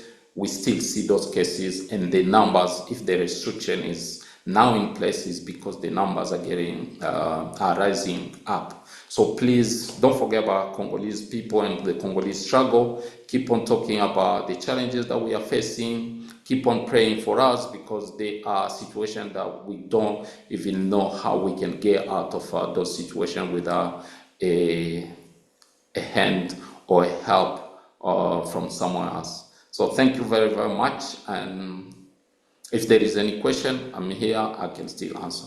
Thank you, Elvis. Thank you for sharing your truth. Thank you for sharing the truth of your people. Thank you for reminding the whole world that there is still a genocide happening in Congo. There are communities who are being crushed there. There are communities who are being exploited. And there is an outbreak of one of the most deadliest viruses in history happening there, and the community needs your help, your support. Please support Elvis, support his people, support DAG, and whenever you speak with your politicians, always please bring up the issue of the people of Congo and for our country to stop those corporations and countries that are exploiting those people for their resources and leaving them in these horrible situations. So thank you, Elvis. We appreciate it. We need to move ahead because, and thank you everyone for your patience. We have a great list of speakers. Please be patient with us. It might take a little bit before we get to you, but it's important that we hear from everyone here. And now we are going all the way to Masafer Yatta. We're going home. It's home for me. It's a personal thing now because I'm going to be talking with my uncle, who is older than Israel. He's a year or two older than Israel. His name is Hajj Ibrahim Jabour. He is my uncle. He raised us, me and his children and my cousins. He's in Yatta now. They call him أيقونة الصمود. Some people are not born heroes. Some people, they just refuse to say no. They just, when they are met with that moment, they rise up. They do not just obey orders. And again, they are not born heroes. They did not get education on this in schools. My uncle never went to any school. He did not learn to be a radical from the Palestinian curriculum. He maybe never paid attention to politics, but it doesn't need for someone to get educated, for someone to go to school, for someone to be expert in geopolitics to say that and to make the most basic human stance, which is this is mine, this is my land, no one will move me from it, regardless. I don't need school to know this. No one needs school to know this. So please, we need two translators now. One translate in Arabic because we are going to be speaking Yattawi now, and we need someone to translate into English. أهلا وسهلا عم إبراهيم، كيف حالك؟ الله يسلمك. شو أخبارك؟ والله الحمد لله. كيف ما انتم شاء الله منور. الحمد لله. أيقونة الصمود. الله يحييك يا رب. والله فخورين فيك يا عم إبراهيم، ما شاء الله عنك. الله يا عمي، الله يا عمي، شو بنسوي يا عم؟ الله يا عمي هذا إشي ابتلاء من ربنا، شو نسوي؟ So my uncle, who was born in 47, a year older than Israel, which means if we have to choose, if one of these entities needs to be removed, it will be Israel, not my uncle. He was born in this land. His father was born in his land. He did not ever do any crime or transgressed on anyone else's rights. All what he did was just taking care of his children, of his land, of his olive trees, of his sheep. And for that, the settlers or the illegal squatters have been harassing him in the last couple of years, trying to force him to move out of his land. And he himself is puzzled how anyone in the world give themselves the right to come to him or to anyone else in their land to take him away or push him away from it. تفضل يا عم. وين رحت؟ ليش راحت الكاميرا؟ افتح الكاميرا. والله لا أدري الكاميرا.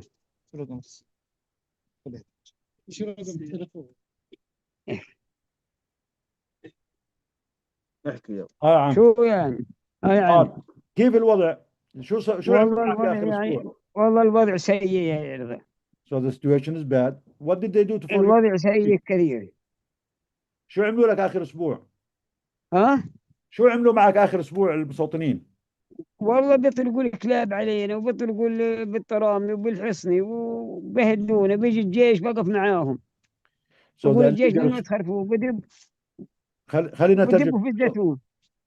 خلينا أترجم لك. So the illegal squatter, they come to his land, to his olive trees. They bring their sheep, their horses, and their dogs, and try to destroy his, olive groves. And whenever he tries to push them back, they bring the army, the genocidal army, who take the side of the illegal squatters, not his side, although he's only defending his olive trees. تفضل كمان. شو كمان عملوا لك؟ لما والله بدبوا حاولت الغنم في تمنعهم شو الزيتون. عملوا لك؟ ها؟ لما حاولت تمنعهم شو بدبوا الغنم عملوا لك؟ بدبوا الغنم في الزيتون. اوكي. ونقول لهم اطلعوا الغنم، بقول الجيش والشرطه مش لازم يطلع، لازم يرتع، انت مالش لك زيتون، انت اطلع من هنا، ما فيش، ممنوع تخرفوا. وبضالوا قاعدين عنده لما انه يطلع لحاله. هذه المولية كل يوم الصبح والعصر، هذه المولية. وبطلق الكلاب علينا وبطلق التعي على النسوان وعلى الأولاد. وبعدين بالساعة يقولونا وبرمونا في معسكر سوسي، بيرمونا على الدبش والصرار، بعصبوا عينينا بكلب جونا، وبنقعد 7 8 ساعات. وودونا على جلدي على الحراش على التير، اللي ما بنعرفوش غاد بدبونا في الحراش، اللي ما نعرفش نروح في الليل. يعني الساعة 1 في الليل، خلينا الساعة أترجم. 1 في الليل، على 12 في الليل، شايف، ودونا على منطقة في الليل برمونا ما نعرفش نروح، غير نطلع على التليفون، على خلينا التليفون. أترجم لك يعني. خلينا أترجم لك شوي. So what's been happening in the past since August last year? Since August last year, the settlers came and they took almost 80% of our land, my uncle's land, our land in Masafer Yatta, and the small piece left where Ammi and my brother-in-law, who's here on with us also, who will be joining soon. Almost 10% of that land is left for them. They do have small houses there. They do have their olives there. So the settlers now want to push them from whatever 10% they still have. And what as you all know, the settlers, they go steal the sheep of Palestinians from one area and they take it to another area and they consider it theirs.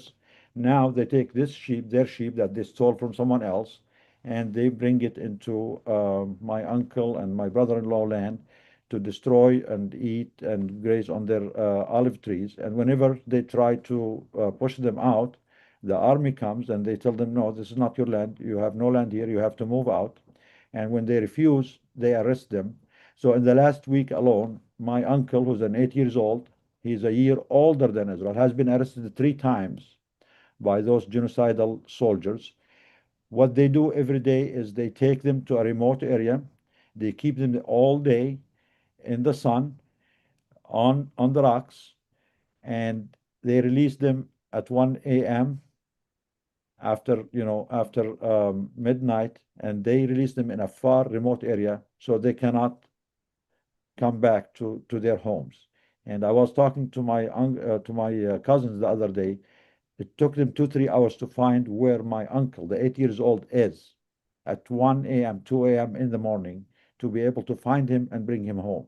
Only for next morning for the settler to bring the sheep again and for my uncle to try to push them out, then arrest him. So he has been arrested 3 times in the last 10 days. تفضل يا عم.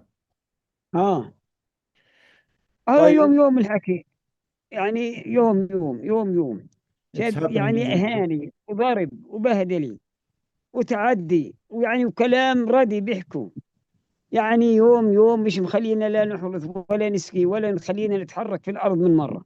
شايف، بطلق علينا هالمستوطنين وبطلقوا الكلاب وبطلقوا رايح جاي بهالطرامي وبهالبتاع هذا الذيل، يعني مقلتنا عشتنا. مين بضربوك انت؟ مين كمان بضربه؟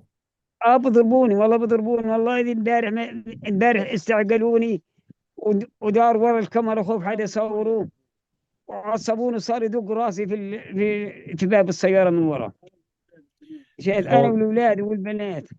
أنا عمري 80 سنة، شايف، وبأخذوني برموني بقعد 7 8 ساعات وأنا مرمي بكلبج ومعصب على عيني ومرمي على الدبش 7 8 ساعات يومي كل ما بخرفهم بيجي بكلبشوني أنا والأولاد خلينا نترجم وبتعدوا عن النسوان.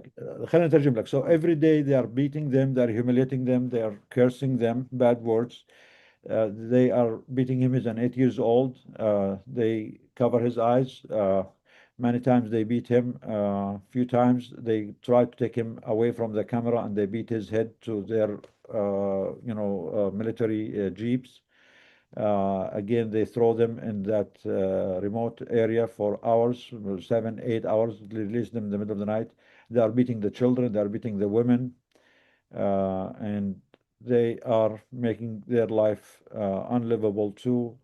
Again, all this in an attempt to push them out and displace them as a campaign of land theft and expulsion of the native people of the land. تفضل يا عم. وبيجونا في الليل، هذا بيجونا في الليل كمان على البيت وفتشوا وبيبهدلونا. وهذا اللي تبع سوسي، هذا الضابط تبعهم اللي هو المخابرات، بقول لي إذا بتكلم المستوطن أو بتطردوا من الغنم الله يخرب بيتك وخلي عيشتك جحيم، خلي عيشتك جحيم. اوعى تكلم واحد، اوعى تكلمه من مرة، وين ما يروح يروح. بقول له أنا لا يمكن، إذا بطيح في أرضي لا يمكن إلا كلمه، شايف. بيخلي لما إنه الجيش بده يجي قبل 5 دقائق بدي بغنم بالزيتون، وبجونا وبتحتوا بنا ضارب وبكلبشونا وببهدلونا. يعني حياة زي العمى، زي العمى. وبيجوا على البيت، بخش على البيت وبخش أنا على كمان على النسوان والمستوطنين بباصوا علينا، واحنا قاعدين في البيت النهار. يعني بيستفزونا وبيحكوا لنا كلام ردي. يعني عيشتنا صواريخ معاهم، مش عارف كيف بدنا نعمل معاهم، مش عارف كيف، يعني مش عارف كيف، ولا مخلينا ننام لا ليل ولا نهار. So خلينا نترجم يا عم. So the army and the settlers have been invading their home every time. They mess it up. They do their searches. They threaten them not to do anything, not to push back on the settlers. Even the army general and the head of the area, instead of being the one to protect them, he is threatening my uncle. If he pushes back against the settlers anyway, he will make their life like hell, and make their life miserable. And when they go inside the houses, again, they violate their privacy, the women, the children, everyone, and they have been beating everyone too. تفضل. وهذا الأرض معي أنا إخراج قيد. وريهم إياه بقول لك أبدا. بقول لهم عمي هذه الأرض اللي أنا زمان تركية جدودي الأوالة وإحنا كنا هنا وإن بيار وطيران وكل شيء. بقول لك أبدا فيش لك أرض هين، فيش لك أرض هين، اطلع من هين، اطلع من هين، روح على يطلع، ممنوع الظل هين، اطلع هين. بقول لهم لا يمكن أطلع من هين وأنا عايش، مش ممكن. يعني شو ما بدكم سووا. وهذه العيشة. وبروح على قريات 4 أشكي، بقعد 4 5 ساعات وأنا أستنى، مرة بدخلوني ومرة بعد أروح، وبالكذب على الفاضي، على الفاضي ولا حاجة. شو بدنا نعمل؟ Yeah. So my uncle saying that this land is his own. He was born in this land. His father was born there. He doesn't know anywhere else. He has the legal document of ownership of this land, what they call tabo in Arabic, from even the Turkish time.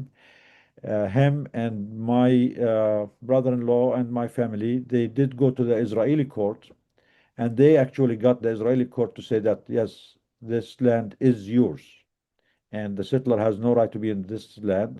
But unfortunately, even their own court orders, they are not enforcing them, and the settlers and the army themselves are violating their own, court orders.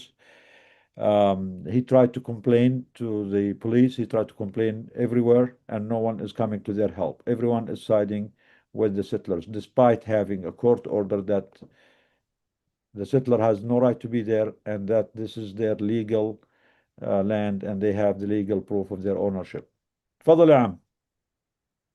معليش يعني ما هو كله يعني على الفيديو مبين كل يعني الصور والفيديو كله مبينات يعني كل شيء واضح يعني مش عارف وين بدنا نروح، مش عارف شو بدنا نسوي، مش عارف شو بدنا نعمل معاهم. يعني هذول قلعوا عيشتنا، وطايع بصور ونازل بصور وبهدل، وبرش عينينا كمان في غاز، يعني كل يوم برشني غاز، كل يوم كل ما بقدم عليه برشني بالغاز، كل ما بقدم عليه برشني بالغاز، وبنطق الكلاب على الأولاد وعلى النسوان، وما مبين في ايده مبين، يعني كل شيء واضح، يعني بدناش احنا نسوي. شايف؟ وهذه الحكي وهذا السؤال وهذا المسلسل داير ازاي الصبح والعصر، يوم يوم يوم يوم يوم يوم، مسلحين ومع أولاد كمان مسلحين، وبيجوا بتوشعونا بالخيل وبالكلاب وبالطرامي وبالبتاع، يعني يعني حياة زي العمى، خوفوا النسوان والأولاد بالصاروخ. شايف؟ والجيش بيضحك واقف وبيضحك، والشرطة احكي مع الشرطة بقول لك ممنوع، اسكت، ممنوع تحكي، سكت. انا بحكي معك والجيش مرق. هي انا بحكي هي الجيش مرق عليه، هي انا بحكي معك والجيش مرق عليه، والصوتين رايحين عليه، الجيش والشرطة رايحين عليه. شايف؟ I think Omar, maybe you need to remove the screen, but let me just translate what happened. So they have been harassing them every day, intimidating them. They come, they are all armed, and even the armed, when they come with them, they just stay there, stand there. They don't do anything. They wait for my family to do anything so they can arrest them. They attack them with tear gas for, against an 8-year-old man, the girls, the women, the children, and they actually don't know what to do. They have been taking evidence, making videos of all these attacks against them, but no one is coming to help. No one is coming to their rescue, and they feel really kind of helpless because they don't know what else. I mean, they even despite court orders, even despite complaining to everyone to come and save them and help them, no one is coming. جعفر، أنت هناك؟ جعفر، are you there جعفر؟ افتح الكاميرا إذا أنت موجود. لا مشان جعفر. هاي جعفر صاحبك. So جعفر Jabur is my brother-in-law. My sister must be also around. He's also in Masafer Yatta. Can we change the name, Allah يخليك, to Jafar? And he's also a neighbor of my uncle. So they have the 2 pieces of land left there, and the settlers are trying to push them out of it. Of course, they took 80% of the land. My personal own land is already gone. But thanks to Jafar and Am Ibrahim, they are refusing to leave there. So they're trying to save whatever small piece left of that land. And again, Jafar and Am Ibrahim did not learn this in schools. They are not doing it as a propaganda. They are not doing it as a political thing. The only thing is, we grew up in this area. This is our land. We were born here, and no one has the right to push us away. And for that, they both rose tall, strong, and high, and they became a symbol of the people in the area. And as Am Ibrahim mentioned in one of his videos, that they are focusing on him and Jafar because they are in the front row of houses in that area, and they think that if they force them to leave, everyone else in the area will leave because they are kind of like the ones on the front line defending that, and for them to stay there is to make a statement that this is not acceptable and they will not ever agree to it. جعفر، أهلا وسهلا، كيف حالك؟ افتح الميكروفون يا جعفر، افتح الميكروفون، مسكر الميكروفون. خليك يا عم، خليك احكي انا وياك. جعفر تفضل. جعفر كيف حالك؟ عمار، شو اخبارك؟ الحمد لله تمام، كيف انت؟ والله الحمد لله بخير من الله، نشكر الله، الحمد لله. كيف رضاك على عم ابراهيم؟ انا واشطر، انا واقوى، انت ولا عم ابراهيم؟ الله يعطيه الصحة يا رب وثبته، هذا اللي نقدر نقول، الله يعطيه العافية. ما شاء الله عنكم يكونوا الاثنين. بعونه. الحمد لله. الخال وابن أخته. Jafar and Jafar is my brother-in-law, and I'm Ibrahim. Hajj Ibrahim is my uncle. They have been both on the front line trying to defend their land from being taken over by the illegal squatters. تفضل يا جعفر، خبرنا شو اللي صاير الأيام هاي؟ والله يا سيدي الأمور أول حاجة الله يمسيكم بالخير. الأمور صعبة جدا، تطورات قوانين مساء وصباحا، المساء قانون والصبح قانون. الأمور صعبة. عندنا 4 مستوطنين في المنطقة، منطقة حوالي يعني تقدر تقول 5000 دولم، 4 جبال، كل جبل حاطين عليه مستوطن. الجماعة يعني إنه يعني زي خلص بدهم يقوشوا كل الأرض، بدهم يرحلوا العالم، بدهم هجر السكان، بهددوا بخربوا. بسكروا أبار المي على الغنم الفلسطينية اللي تشرب قاعدين. الأمور صعبة. الحج إبراهيم هي حوالي 500 زيتونة راحوا، الواحد طولها 3 متر. الأمور صعبة جدا. بنستعين في الشرطة، بنضحك على حالنا طبعا. إحنا بنتصل على الشرطة، بتيجي الشرطة بس ما بتسوي شيء. يكون الجيش تبع المستوطنين سابق الشرطة ومعتقل الناس وضارب الناس وسامح للمستوطن يرعى ويخرب زي ما بده. إذا صدفت وأجت الشرطة قبل الجيش المستوطنين بتخلي حالها مش عارف المنطقة، بتكون معطيها الموقع وبتروح على ثاني شقة. طب ليش؟ بقول لك ما انت ما اعطتنيش الموقع صح. كيف ما اعطاكش الموقع صح؟ بس يوم المستوطن بده الشرطة دقائق بكونوا عنده. جعفر خلينا نترجم بس اللي حكيتهم، الله يخليك. So تفضل. my brother-in-law Jafar is saying that the situation is very bad. As we all know, whatever they call the hilltop youth, these are criminals from Israel, settlers. They send them, and each 2 or 3 of them, they go and take over a whole area, a whole piece of land for themselves, and terrorize the indigenous people, the owner of this land, to leave. In this area, there's only 4 settlers. 4 settlers are giving them, all this headache because they are spreading them all over. So each mountain or something, 2 or 3 of those, criminals come and take over.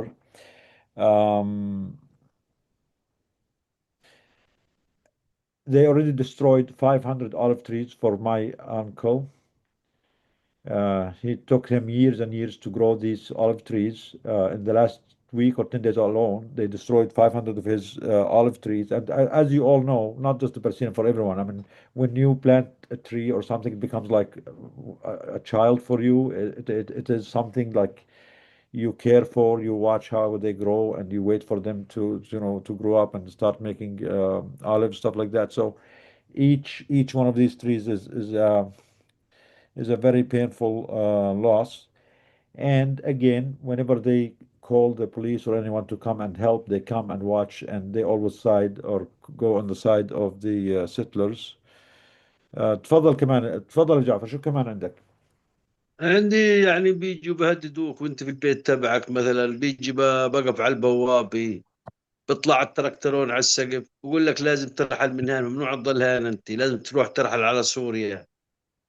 بهددك بالقتل، بقول لك انت سراق وابوك سراق يعني من هالحكي هذا استفزاز وتخويف وشغلات زي هيك بيستعملوها معانا. ممكن كمان بيرجموا علينا احجار، بعض مرات بيرجموا حجار. اما ان شاء الله احنا ثابتين هان، يعني مستحيل انا والحج ومستحيل نسيب هاي البلاد نهائيا الا بالموت. بقول له موتي هان بس، ما تفكرش اكثر من هيك. So those settlers, they come and threaten them every day, and they tell them to go to Syria. This is not your land. This is the land of Israel. This is the land of the Jewish people. You are thieves. Imagine this.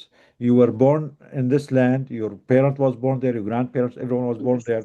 Then a settler who just came from Ukraine yesterday come and tell you, you are stealing this land. This is not your land. This is the land of Israel. This is the land of Jewish people. And they keep threatening them, and they are telling them to go to Syria. I don't know why to Syria. Why would the settler who just came from Ukraine, maybe he doesn't even know the map of the area, and just come and tell my family who was born there to go to Syria? And they harass them with all means, with pepper spray, with their guns, with beatings, with their dogs. They throw rocks at them. But Jafar and my uncle are, again, not because they want to do propaganda, not because, I mean, this is their land, will not leave. And they're making a promise that we will never leave this land. We were born here, we will live here, and we will die here. And no one in the world, not Israel, not the United States, not anyone in the world has any right to push us out and claim our land. And for that, we will continue here until we die. تفضل يا جعفر. يعني يا أبو عمار، اليوم تطورات يوم بتزيد صعوبة وبتزيد شراسي. يعني هذول مش بني آدمين. يعني اليوم صباحا وين بشوفوا رعوة غنم للعرب بيحملوا حالهم، اللي بالتركترون واللي على الحصني، بروحوا بحاور الغنم تمنهم وشردوهن وخربوهن وقتلوهن، وما شكلهم كثير يعني. والبيار بحاولوا، قاعد عاب بسكر في البيار خوف الغنم العرب تشرب، لانه ما بدهم مش يخلوا ولا واحد هان. هم هيك فكرهم انهم يرعبوا العالم، يخوفوا العالم، انهم على اساس يسيبوا البلاد. الجماعه غلطانين كثير في حساباتهم. وبعدين القوانين تبعتهم قوانين اشكال والوان، يعني كل يوم شكل. يعني يعني الحكومه خطرت انه انت ساكن في ارض خاصه، ولكن ما على الفاضي. والجيش واقف معاه والشرطه معاه، وبتوريهم قرار الحكومه انها أبلغت إنك أنت في أرض خاصة. برضو كلام فاضي. عالم هذول بشر ما بيقروا ورق نهائيا، ما بيقروا ورق. Okay, خلينا نترجم هاي. So, I mean, the attacks or the situation is getting worse by the day. The settlers came and attack them every day, and they go and steal the sheep of the Palestinian people there. Either they steal them or kill them. They destroy the water wells, or they lock them so the Palestinians have no access to water.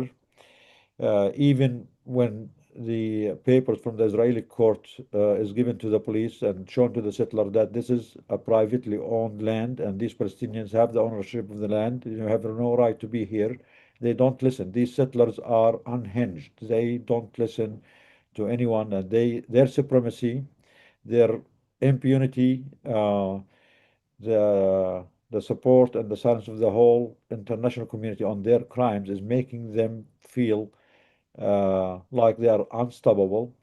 And we know that they grow up on the concept that they are the chosen people and everyone else is disposable, everyone else is their slave, everyone is made just to serve them.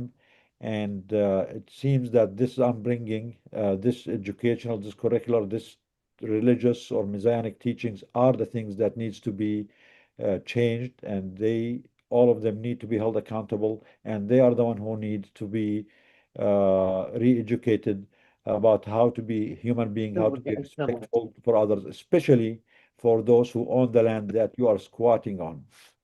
And Jafar is telling them all their calculations are wrong. Despite everything, we will not leave. No one in the world will force us out of our own land.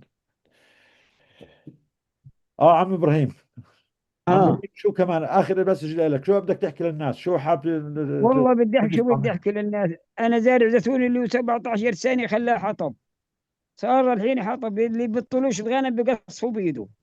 شو بدي احكي للناس؟ شو بدي احكي للناس؟ بدنا ناس يعني، شو بدي احكي للناس يعني؟ المؤسسات ما حدا نفعنا، لا مؤسسه ولا اي شيء، ولا بلديه ولا امن ولا اي مؤسسه ندور علينا. والله تلفون ما رفعوا علينا، والله شك ولا غير الله مذلي. والله ما حدا سامع منا شيء، لا تبعين اليهود ولا تبعين العرب. يعني مش عارف كيف نعمل احنا. The message of my uncle that it took him 17 years to grow those olive trees, and that settler came and destroyed them in one day.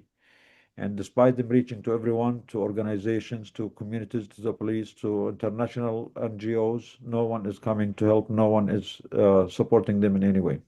ايش كمان يا عم؟ شو يا عم؟ والله يا عم احنا يعني بهدلنا، يعني بهدلنا كثير، يعني بشوي بهدلنا كثير. مش عارفين وين من شو نسوي يعني. مش عارفين ولا حدا مطلع عنا ولا حدا يعني هذول يعني بهدلونا اليهود، بهدلونا المستوطنين، بهدلونا الجيش، بهدلنا الشرطة، يعني الشرطة والجيش أصعب من المستوطنين. هم اللي بيحموه، هم اللي بيحموه. ولا بيخش إلا منهم يجوا، يعني قبل 5 دقائق 10 دقائق بدب، وبقفوا له ما بخليش ولا واحد يحكي معاه، وبتحته بنظالم وبتحته. هذه جماعة ابن كفير هذول والله يعني شو بنسوي؟ بيجوا في الليل بخوفونا، بصيروا يراجموا حجار علينا على البيت، وبيجوا يضربوا بالكوس علينا رايحين جايين في الليل مرعبين. شو بدنا نقول yeah. احنا صامدين في البلاد مش حين نطلع كان الموت يعني، بس الموت راح يطلعنا. طالب اصحاب الضمار الحيين يعني يديروا بالهم إيه يعني عندهم ضمير حي. شايف شو بدنا نسوي أكثر؟ شو بدنا نعمل يعني مش طالع بدينا ولا أي شيء. شو بدنا نسوي يعني؟ My uncle is appealing to all people of good conscience in the world to try to step in to help to stop those thugs, Ben-Gvir thugs, that he's sending them all over the place to terrorize the people of the land and take their property and destroy their trees and kill their sheep. And again, I mean, they are really very discouraged by the international community for no one coming in to help and to put a stop for this. But at the same time, they know that this is their land, this is their right, and regardless of whatever power imbalance or whatever who's behind these people, they will never give up, they will never move out, and they will continue to be there and steadfast. جعفر، فاطمة عندك؟ تفضل. وينها فاطمة؟ جاي. خلينا نحكي معها. Now it's getting even more personal. مساء الخير. أهلا وسهلا. This كيف is my حالك؟ حبيبتي, this is my sweetheart, this is الله my يسعدك sister يا Fatmi. As I don't know many of you know or not, but we have 11 siblings. I am the oldest. Fatmi is second oldest, which means me and Fatmi go back long ago. We are the one, of course, you know, if you have a family of 11 people, your father alone cannot raise all of them. So me and Fatmi are the ones who used to raise our younger brothers and sisters. Fatmi looks much younger than me, although I'm just only a year or two older than her. بس فاطمة حبيبتي منوري. أهلا وسهلا فاطمة، منوري. هلا يا عمر، كيف حالك؟ And again, Fatima was not born a hero, but I'm so proud of her. I'm so proud of Jafar. I'm proud of my uncle. That when the moment came,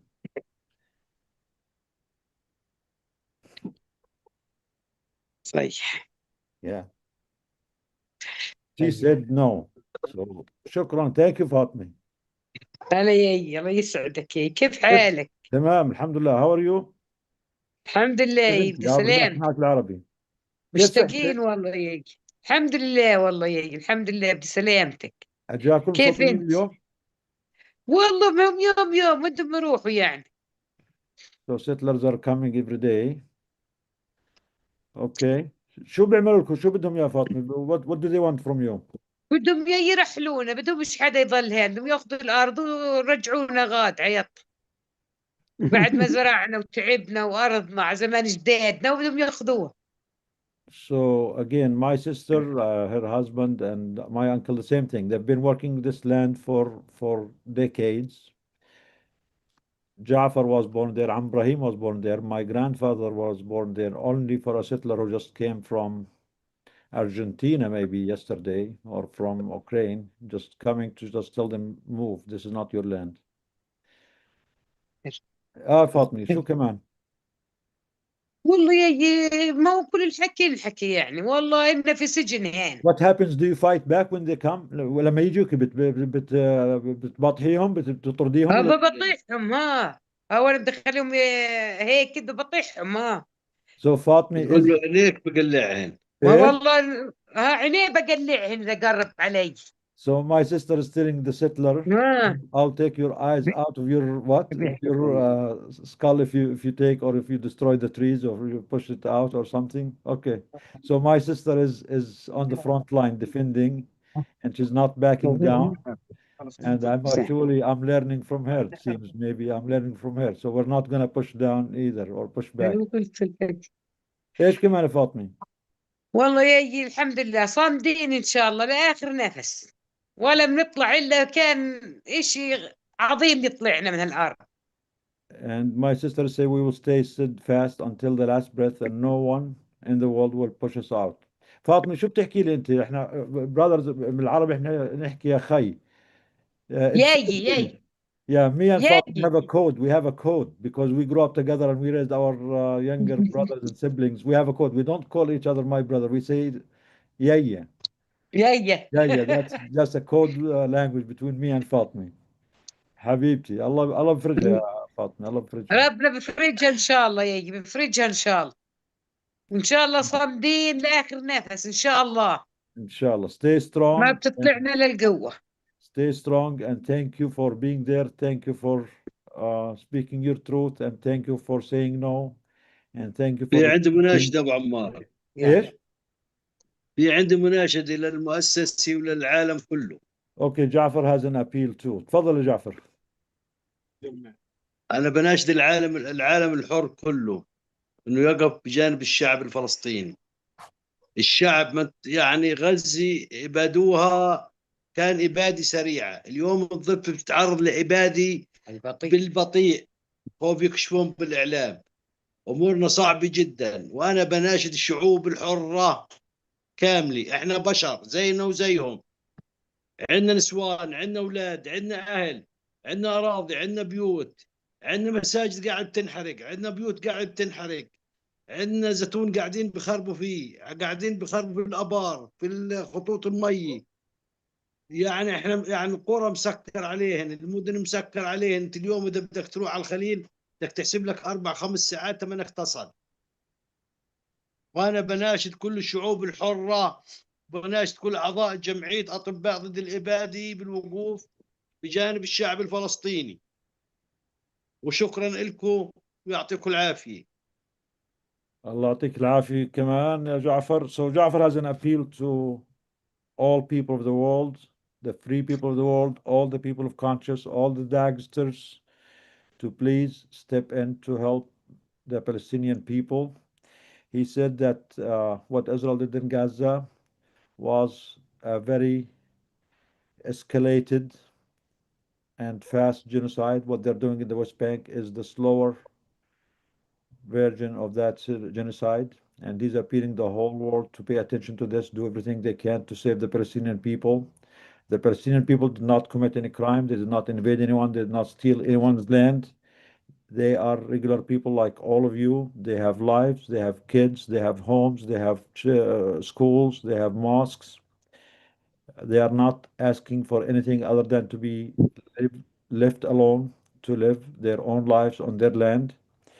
And he is hoping that the people of good conscience all over the world will step in and do more to save whatever is left to be saved, whether in West Bank, in Gaza, or anywhere where these genocidal maniacs are causing havoc and destruction. This genocidal project that did not bring to the region for the last 100 years or 150 years other than death, destruction, hate, and criminality. Those are the real terrorists. Those are the ones who have to be held accountable, and that people of good conscience all over the world, the appeal is for them to try to do more to save the people in Palestine. And now we have also my cousin Omar. Omar is one of my cousins. He's Am Ibrahim's son. Omar, حاب تحكي شيء؟ اول شيء الله يسعد مساكم ومسا الجميع. الله اهلا وسهلا يا عمر، كيف حالك؟ الله يبارك فيك. وطبعا احنا بنشكرهم على انهم استمعوا لنا كل هذا الوقت. Omar is thanking all of you for listening to them. هذول الطفلات بعرف شايفين ولا مش شايفين؟ جيبهم. هذول الطفلات اها هذول اطلقوا الكلاب وراهن. هذول البنات الصغار اطلقوا الكلاب وراهن. طلع شو اسمين؟ تعال احكي يا عم. احكي رتاج احكي. مساء الخير. مساء النور، كيف حالك؟ الحمد لله. ليش انت حلوة؟ مين اللي انت انا اطلق وراي الشيء؟ أنا أطلق وراي الكريت. شو اسمك احكي لي شو اسمك. رتاج. ايش؟ رتاج عمر إبراهيم جبوش. الاسم الاول شو؟ رتاج. ريتاد. اه واو، هذا هاي تك نيم والله حلو. ريتاد. سو ريتاد از عمر's daughter. احكي لنا ريتاد، شو عملوا لك معك؟ What did the settlers do to you? رحت أطرد الغنم لهو بيرش عليهم مادي وصار إني يحاول وراي. شو سووا؟ رحت أطرد الغنم لهم بيرش عليهم مادي وصار يحاول وراي وعضني. So Retired, she was trying to take care of their sheep, and the settler came and they pepper sprayed her and the sheep. ايش كمان؟ ورش على عيني غاز. Yeah, pepper spray on her eyes. كم عمرك انت يا ريتاد؟ 12. 12 ما شاء الله. ريتاد is 12 years old. Where did you get this name from عمر؟ ريتاد. منين بتجيبوا الاسامي هاي؟ في واصلين صايرين. اوه تذكرنا قليلين. يا وين وين البنت الثاني؟ جيب الثاني. تعالي تعالي عم احكي معنا. أنا الثاني الصغير الثاني. هذه حبيبة خليل إبراهيم إسماعيل جبور. هاي حبيبي، كيف حالك؟ الحمد لله. هلا سود. كيف صحتك؟ الحمد لله. كم عمرك يا حبيبة؟ 10. سو حبيبة 10 years old. شو عملوا لك المستوطنين؟ طلقوا علي الكلاب ودعوني على الشوك وضربوني. So the settlers push her الشوك. شو معنى الشوك؟ How do you say shock in Thorns. thorns? Yeah, they pushed her in the thorns and they sent their dogs after her. ايش كمان حبيبتي؟ والجيش هجموا علي وضربوني. And the army came and they hit her too. خفتي منهم انت؟ And she was scared. ايش كمان؟ شو عملتي كمان يا شو اسمك كمان مرة؟ حبيبي خليل إبراهيم جبور. حبيبة. اوكي her name is حبيبة. اوكي اهلا وسهلا. أبو عمار. الله يا خي. يا خي احنا مشكلتنا انهم بيجي الجيش والشرطة وبيعتقلوا الشباب وابوي وبدشروا وبيضربوا في الاولاد الصغار وبيضربوا وبصيروا يطردوا في النسوان ويضربوهن. طبعا احنا كانت مشكلتنا الجيش. هاي الاولاد الصغار، شايف الاولاد الصغار اللي الجيش مستقوي، الجيش والشرطة والمستوطنين مستقوين عليهم. طلع. So Omar is saying that when the army comes, they arrest all the men and they take them away and they leave the kids alone without anyone to take care of them. وبيعتقلونا خوف ان نضل مستمرين على مقاومة هذا المستوطن. And they're trying to terrorize them, do everything they can to push them out of their land. طيب يا عمر اخوي we're gonna hear from you inshallah every week. كل اسبوع تعالوا احكوا لنا updates what's happening, and this is a call to all people of the world, all people of good conscience, to just stand with the truth, speak up, talk to your politicians, raise awareness about what's happening in Palestine. As you can see, kids, they commit their crime. They are not terrorists. They are not Hamas. They are not anything. These are just 10 years old who are being terrorized by these illegal terrorist people who came as foreigners from all over the world, and they are claiming that their God gave them this. I don't want to say more on this public space, but I think you can all tell what more needs to be said. I'll leave it to your own interpretation. So تشرفنا. احنا في عنا متحدثين كثار يا عم. كل اسبوع ان شاء الله بتيجي، كل اسبوع اسبوعين تعالوا احكي لنا شو بصير معكم انت وجعفر وفاطمه وعمر والاولاد الصغار. ماشي؟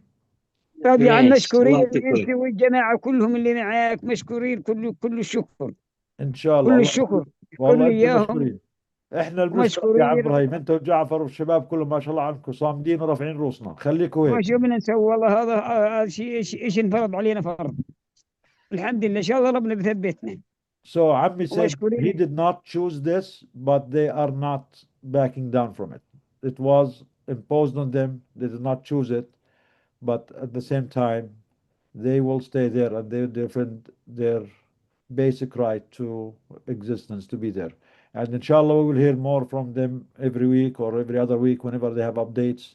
And please, this is a call for everyone to support the people of Palestine wherever they are, in Gaza, in the West Bank, and even inside the 48, because they are being terrorized there too. They have been stripped of their rights and their lands, and they are being pushed into ever smaller ghettos of areas and not given full rights as claimed by Israel since they do have the citizenship.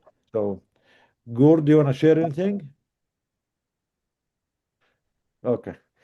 So ان شاء الله بنحكي معكم الاسبوع الجاي وكل اسبوع ان شاء الله. اوكي. اهلا وسهلا فيك بكل وقت. الله يخليك يا عم، خليكم صامدين والله يحميكم. مشكورين جدا، مشكورين جدا يا نضال، مشكورين الله انتم يخليك. والجماعه شكرا لكم يا عم جعفر، شكرا لك فاطمه. يعطيكم العافيه وشكرا لكم، وما تنسوا دير بالك ما عليهم، تنسوا الشعب. دير بالك عليهم. سلم على اولادك وعلى مرتك وعليك. سلم يسلم على المجموعه بحالها. خلاص I'll trust you'll take care of all of them فاطمه ان شاء الله. يلا صباح الخير. يلا تصبحوا على خير، مع السلامه. صباح الخير، مع السلامه. Okay guys, yes, we have we're moving to Gur and Molly Craft. So Gur, please introduce our guest Molly. Thank you for being patient, Molly. I know you have a time No, it was my pleasure. restriction. No, I'm excited. I'm excited to introduce Molly Craft to you all.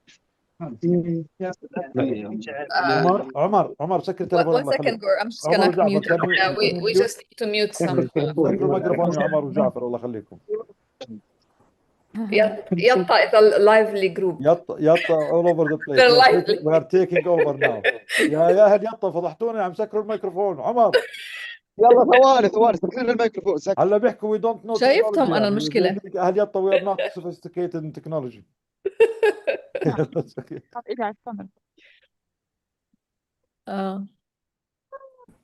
Go ahead, Gur. I think we're good. Amazing. And Nadal, you have an amazing family, so thanks for having them come on. I'm excited to introduce. Thank you, Gur. Yes, I'm excited to introduce my comrade Molly Craft to you all.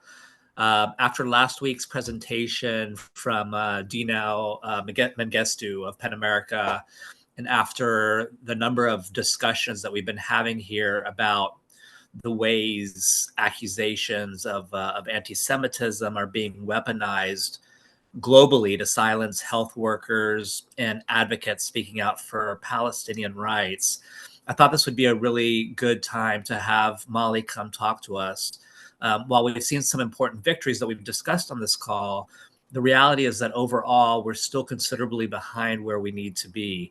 So Molly is uniquely positioned to help us change that. She's a co-founder of Showing Up for Racial Justice Toronto. It's an organization that aims to move white people into active anti-racist organizing to dismantle white supremacy. And she's also a comrade of mine in the Jews Say No to Genocide coalition. She spent years organizing and educating around anti-racism and anti-Semitism, and has become one of the leading voices helping movements understand how anti-Semitism is manipulated to suppress Palestinian advocacy. So without further ado, Molly, thanks so much for joining us, and the floor is yours. Thank you, Gur. And I just wanted to say how much I appreciate what everyone has shared so far on this call. Your experiences, your expertise are so important in these interconnected fights to end genocide, and it was so moving to be able to join today. So as Gur said, I'm here to talk today about how pro-Israel governments, institutions, and individuals weaponize anti-Semitism as one of the many tactics to undermine pro-Palestinian movements globally. Specifically, I thought we could take a look at the International Holocaust Remembrance Association, or IHRA, definition of anti-Semitism and the type of threat it poses to movements for Palestinian liberation. I want to first make a note on how sickening, genuinely, how horrifying and frankly unconscionable it is to have to be discussing anti-Semitism when Palestinians are being mass murdered, tortured, displaced, and more by the Zionist state project and Israeli people each and every day. as we just heard, in so many tangible and horrific ways today and every single day. I really wish so badly that we could simply focus on the task of stopping the genocide, supporting Palestinians' rights and self-determination, and uniting all of our fights against occupying forces everywhere. But instead, there is some urgency, like Gore said, to understanding the IHRA definition, especially as it relates to equipping our movements to continue the fight. So I like to turn to Mohammed El-Kurd when I'm struggling with this. He says, the strategy of defending ourselves against the baseless charge of anti-Semitism has historically brought us closer to it. And more than that, such an impulse inadvertently elevates the history of Jewish suffering, which is certainly studied, if not honored, above our present day suffering, a suffering that is denied and disputed. And I love when he says this, it isn't my fault that the people occupying my home are Jewish. I do not believe that speaking about Israeli occupation is anti-Semitic. I don't believe that calling what we're seeing in Israel Jewish supremacy is wrong. It's up to the Jewish people in Israel and globally to ensure that we speak out at every turn against Israel's forced displacement and mass murder of Palestinians, all done in the name of our Jewish safety. So, to engage in this conversation about weaponization properly with our ethics of holding central Palestinian liberation, I want to state three things. The charge of anti-Semitism from those in power, whether Zionist Jews or far-right Christian nationalists, is an intentional distraction to waste our time. They do not want to see Palestinian liberation, and this is a waste of our time. However, the process of examining how anti-Semitism is weaponized, as I will engage in, should not be taken as a belief of the importance of Jewish suffering over that of Palestinian people. The rhetorical exercise of determining what is and isn't anti-Semitism should not be misconstrued to suggest that it is more pressing and immediately ending the genocide and achieving Palestinian safety and self-determination. Understanding the weaponization of anti-Semitism is strengthened by a meaningful understanding of actual anti-Semitism, never disconnected from its relation to white supremacy, and all forms of interconnected oppression and hatred, anti-Palestinian racism, anti-Blackness, anti-Arab racism, anti-Indigenous sentiment, Islamophobia, and so on and so on. So I don't begin this conversation without taking all of this very seriously. Palestinian liberation and safety is always the most important and pressing goal in this conversation. In order to fight these increasing attacks by Zionists and their supporters, we have to continue to sharpen our analysis of what exactly is at play and how it might impact Palestinian liberation. So, as we know and as we heard, in Gaza and the West Bank, each and every day, Zionists attempt to erase Palestine through mass murder and displacement. Globally, Zionists and their supporters use a variety of tactics to question, delegitimize, or criminalize Palestinian people, their statehood, and their supporters. The IHRA definition and the weaponization of anti-Semitism should thus be understood as an extension of genocide, a functioning weapon of Palestinian erasure. This weaponization is now only increasing, and that's why we want to solidify our understanding of it. So, what is the IHRA definition and where did it come from? IHRA is an intergovernmental organization with 35 member countries, including Canada and many others. Different countries rotate to chair. And in 2016, they adopted a working definition on anti-Semitism after a European Union agency removed a very similar definition for an inability to establish a finalized true definition. Over the last 10 years, it has been adopted by 1,300 entities worldwide, including 47 countries and 340 universities and educational institutions. The definition itself is actually only 38 words long, and it reads, anti-Semitism is a certain perception of Jews which may be expressed as hatred towards Jews. Rhetorical and physical manifestations of anti-Semitism are directed towards Jewish or non-Jewish individuals and or their property, towards Jewish communities, institutions, and religious facilities. This is a very basic definition at best, and it's problematic at worst because it's overly self-referential for any good definition. It just sort of keeps saying the same things, which I'm going to touch on a little bit later. But for our purposes, what I want to highlight is actually when you're speaking about this or hearing about this, and you might already know this, it's actually the 11 illustrative examples that are deeply problematic, 7 of which specifically focus on the state of Israel rather than on Jews as a group. We don't need to go into all 11, but I want to read one of them. Number 7 says, denying the Jewish people of their right to self-determination, example, by claiming that the existence of a state of Israel is a racist endeavor. This is the most commonly cited example when Zionists and their supporters utilize the IRA definition to silence pro-Palestinian movements. Some of the illustrative examples are actual anti-Semitism, which makes this all the more maddening because many of them are not, and the list's extreme ambiguity and lack of context allows them to be easily manipulated by Zionists and their supporters to categorize infinitely more and more and more things as anti-Semitic. As Independent Jewish Voices Canada explains, perhaps the most egregious of these examples is number 7, which I just read, because it claims that saying the existence of the state of Israel is a racist endeavor, because we all know that Israel is indeed a racist endeavor and has been from its onset, and this has been confirmed by multiple human rights organizations, Palestinian academics, Jewish academics, the global community, time and time again. So why is this so dangerous? The Zionist push to have the IRA definition widely adopted has become an incredibly dangerous move for a free Palestine. First and foremost, of course, to Palestinian people expressing their statehood rights, opposition to the genocide, and occupation and Israeli force. Second, typically, it's been dangerous for racialized people speaking out on behalf of a free Palestine. And then third, to anti-Zionist Jews attempting to speak in solidarity with Palestinian human rights. In each case, of course, we have to look at the relative danger someone faces by looking at the intersections of race, class, status, and other forms of oppression. In all cases, the pro-Israel lobby has weaponized the illustrative examples to claim that any criticism of Israel amounts to anti-Semitism. Initially, the entire definition and illustrative examples were more of a rhetorical exercise, but slowly it has creeped closer and closer into law. And I really appreciated what Dinah Mengestu called last week small legal maneuvers. To understand these small legal maneuvers, I wanted to look at an example from the United States. So the author of IRA himself, Kenneth Stern, warned in 2019 that this definition should absolutely not become law because it would restrict freedom of expression.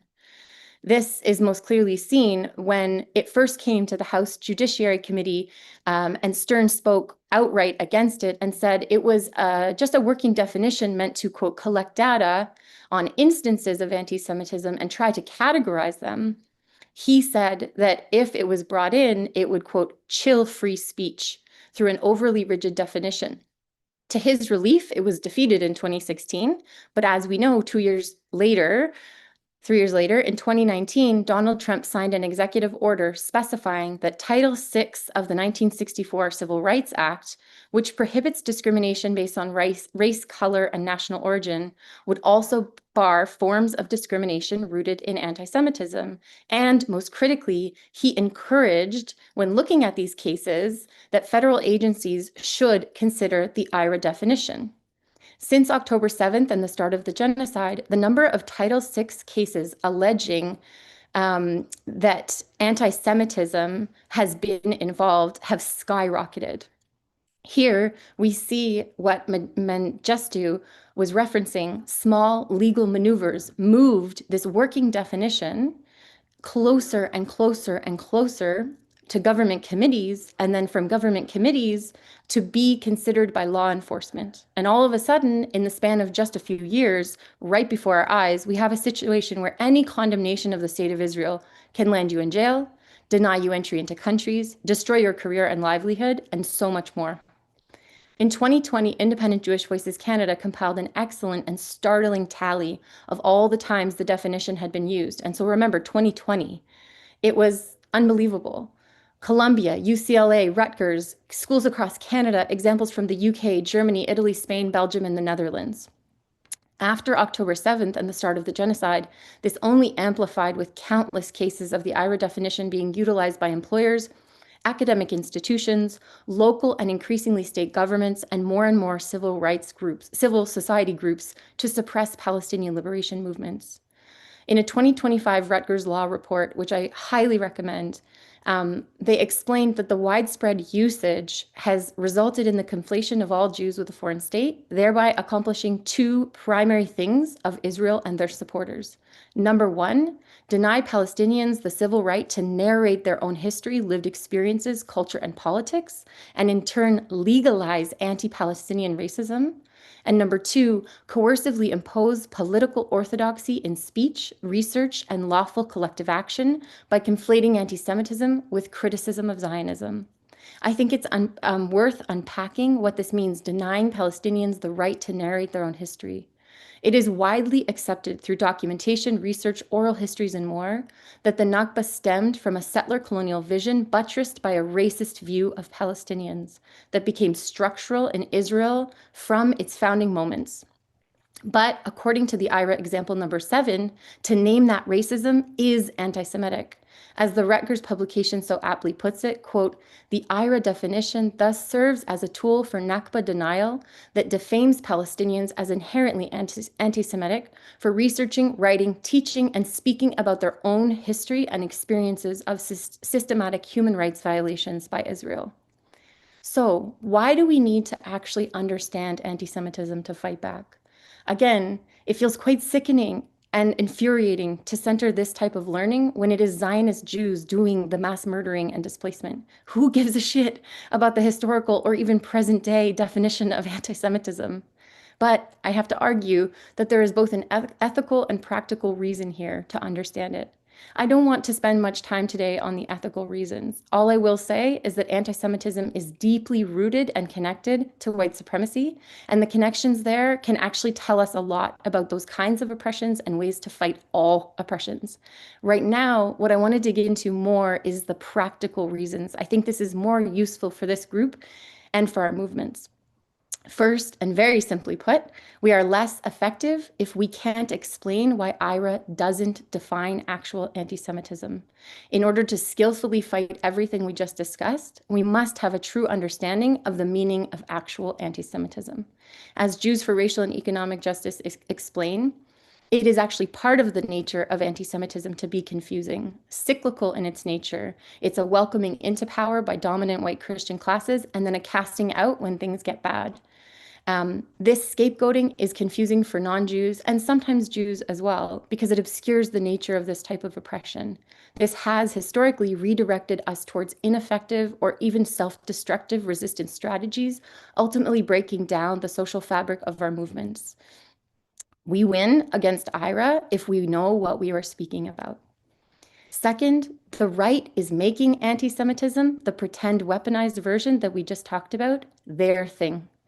In her book, Rachel Shabby explains so well that the left's disengagement from anti-Semitism has left a vacuum that can only be and only has been filled by the right. While the left have ceded the space, the right have smartly and strategically filled the void, leaving us with no language to speak about it. The American far right, even moderate right, has a multifaceted investment in the success of the Israeli state project, sustaining a friendly colonial outpost in the Middle East, securing oil and gas in the region, destabilizing Arab and Muslim independence movements, securing a military landing pad to both inflict violence on neighboring areas and, of course, to test out methods of torture and control on Palestinian populations to then bring back to the United States, and fulfilling the Christian Zionist vision that only once Jews return to Israel will the second coming occur. It's all there for why it's so important for the right to be invested in this project. Back in the US, the deep investment in weaponizing anti-Semitism, the IRA version, is also one of many mechanisms to increase fascist control over any dissenting populations. Being able to arrest people for this manipulated version of anti-Semitism really suits those in power. Less freedom of speech, more state power, easy paths to criminalization, and precedent-setting cases for other human rights issues. The partnership between Christian Zionism and Israeli Zionism often serves to uplift fascist movement leaders who are dangerous for Black, Indigenous, and racialized people, all the while normalizing anti-Semitic beliefs as part of the ruling structures of society. And don't get me wrong, this is not meant to let Jewish Zionists, Israelis, or their diehard supporters off the hook. Instead, it is to name the often unspoken motives behind unquestioning support behind Israel. It's also to try and thread that needle carefully by disrupting the anti-Semitic but very common assumption that the Jewish Israeli settler state inherently possesses some kind of unique power globally. This lands us in that Jewish global conspiracy vibe. However, when in fact, it's really that Israel and any unique power it does hold has been bestowed by the most powerful and violent settler colonial states in the world. The state of Israel is, after all, modeled, we know, and propped up by the models of the UK, the US, and Canada, the most violent settler colonial states ever. Further, when we become fixated on Jewish trauma from the Holocaust as the only reason something so extreme has been allowed to happen, rather than focusing on the global imperialist project aligning British, American, Canadian, and of course other interests in the region, our discussions can veer towards anti-Semitic conspiracy theories.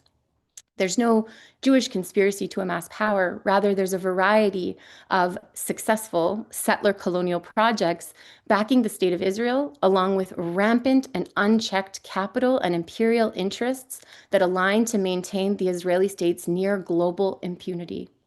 Again, this does not excuse Jewish Israeli actions. In fact, it just adds credence to the statement that Israel is an inherently racist, violent, and settler colonial project that must be dismantled immediately.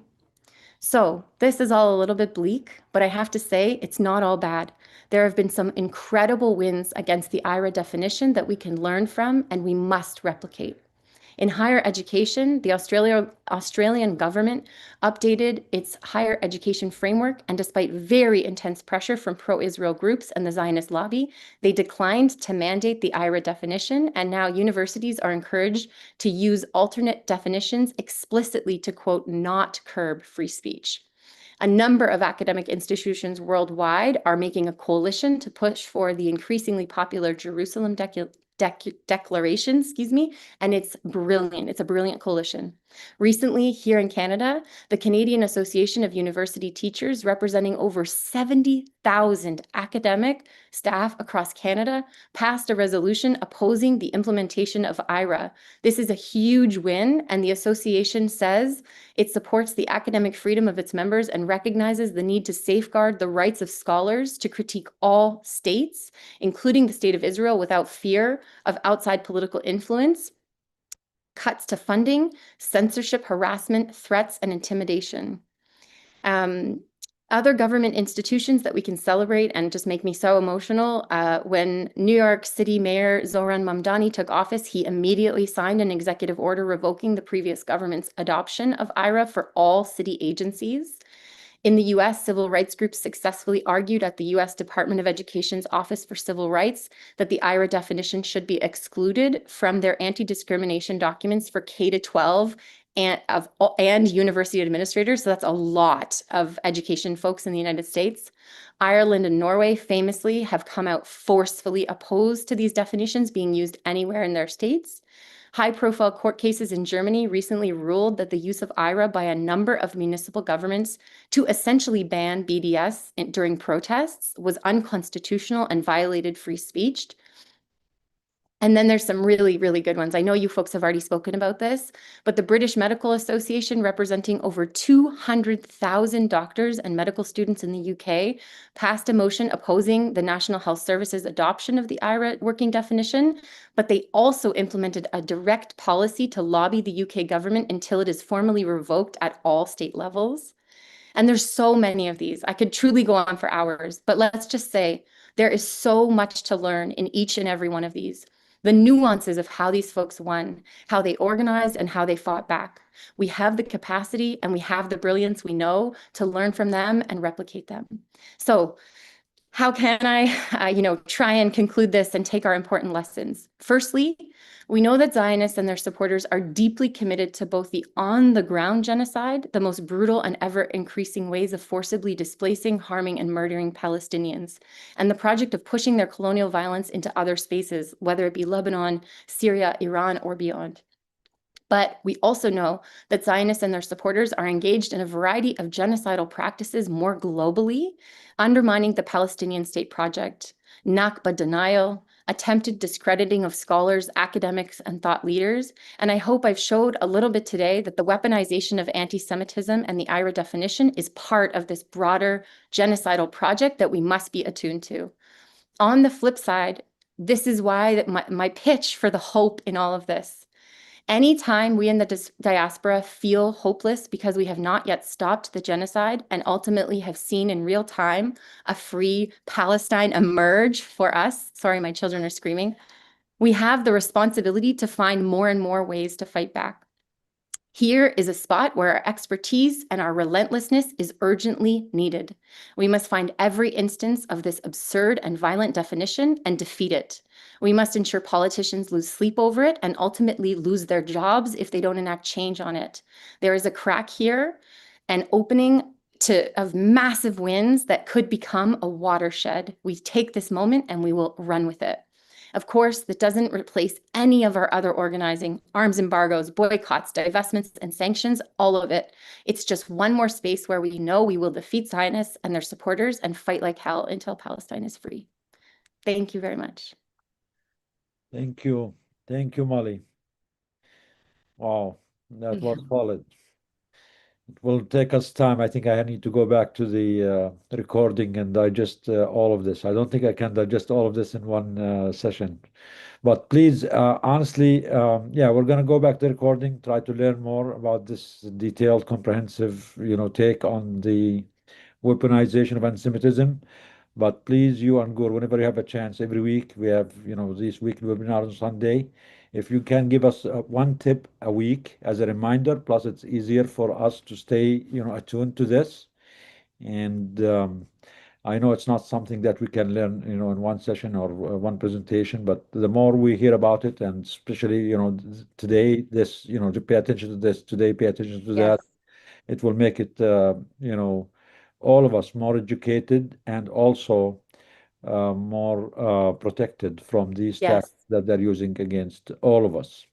Yes, absolutely. Really I'd be happy to highlight those and connect to make sure you see if there's a campaign. Like, these wins are amazing, they're replicable, and I'm hoping that in the healthcare space, you will be on the front lines of defeating this definition and seeing it gone. Actually, it should not using IHRA to in healthcare spaces and weaponizing it is really a health hazard.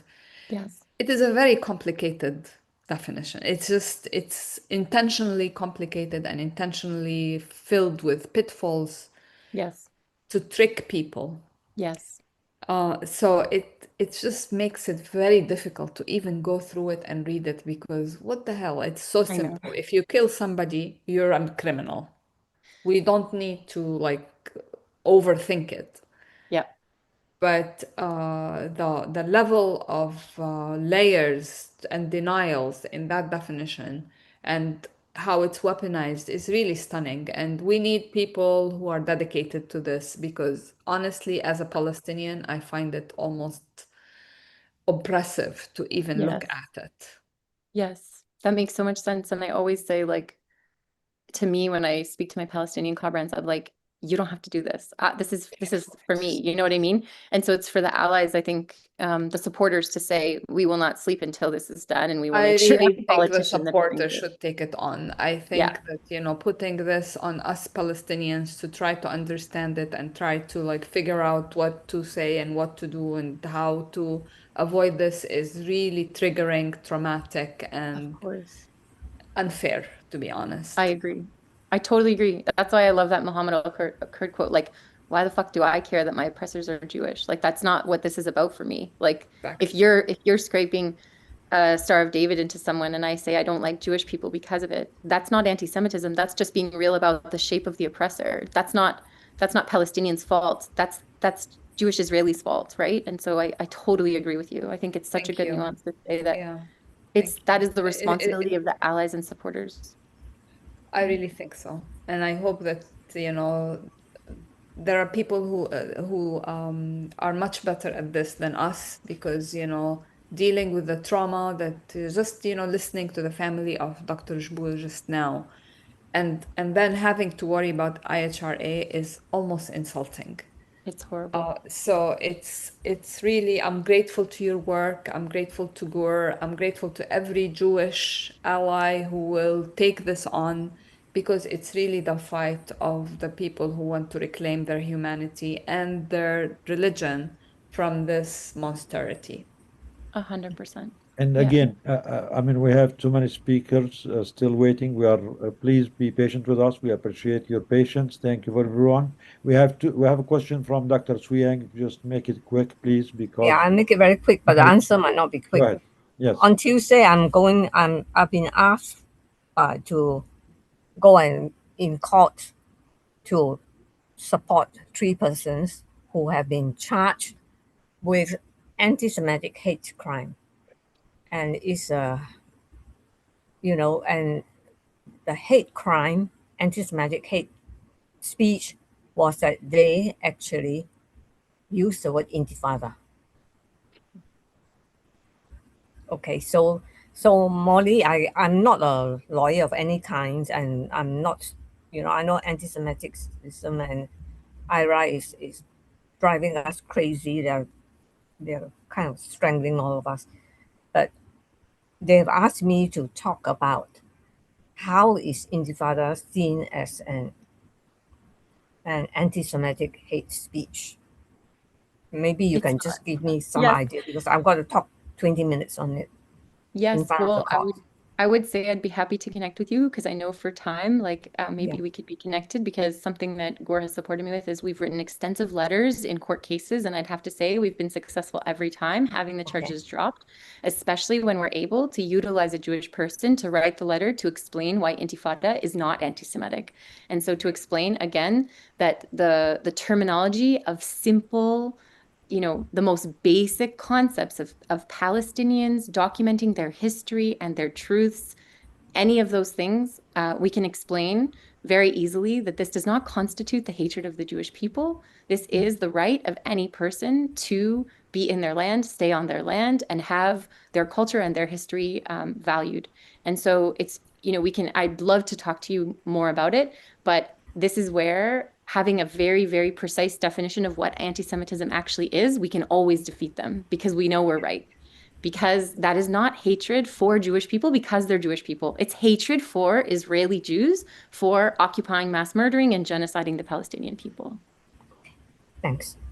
But yeah, I'd be happy to connect more. Yeah. Yes, we need to connect more. Actually, we need to learn more from this. So please, if we can make it a weekly segment that we discuss this further, that would be great. But again, for the sake of time, we apologize. We have to move on. And on behalf of everyone here, I want to send my deepest condolences to our colleague, Munder Abu Rabi', for the murder of his brother about 2 weeks ago by the Israeli forces. His brother Bilal was the one who was growing that farm that we all saw. He did not commit any crime other than growing eggplants and cucumbers. And for that, he and one of his younger cousins were murdered a week ago. So on behalf of the world, we are all sorry, Munder. We're all sorry for your loss. Thank you for being here. I know it's been hard. الله يرحمه يا منذر والبقية بحياتك والله يفرجها عليكم الله يحميكم. I know the situation is getting worse and there is more intensive bombing and killing every day, especially worse in the last few days. So we're really worried about you. تفضل منذر, share with us what happened, please, if you want to share. What do you want to share with everyone here about what happened to you personally in the last couple of weeks? يعطيك العافية. يعطيك العافيه دكتور. ربنا يهدي البال ويصلح الحال. تفضل. انه في نويز كثير حوالي ولا كيف؟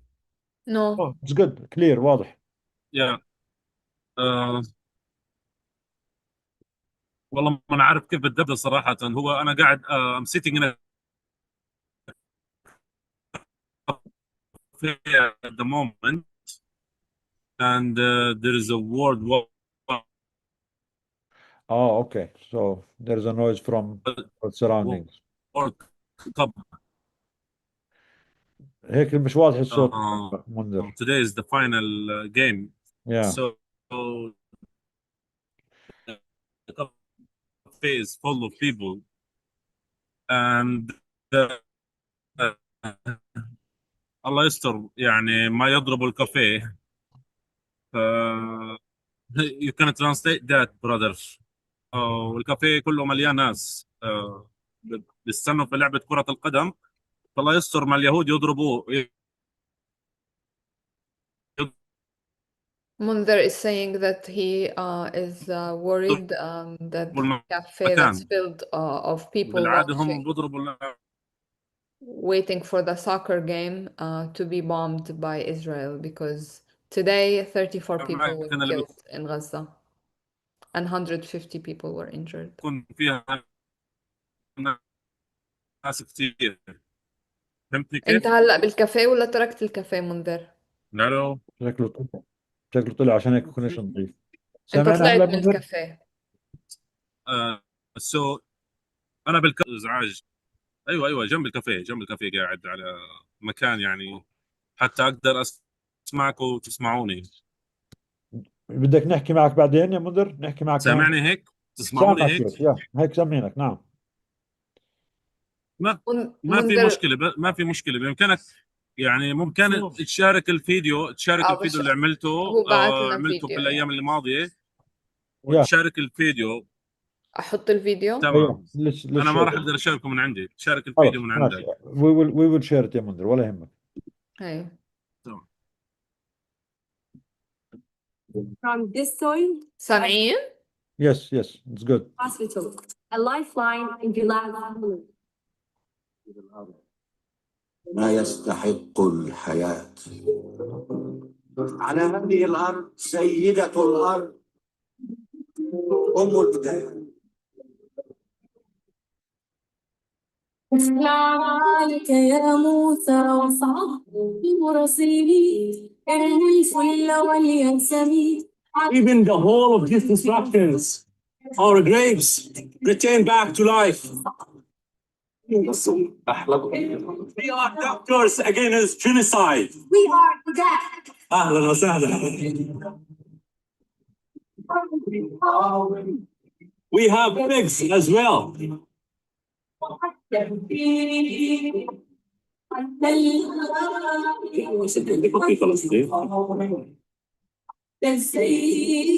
Rest in peace, Brother Bilal. We can't change the situation, but we can give more mercy.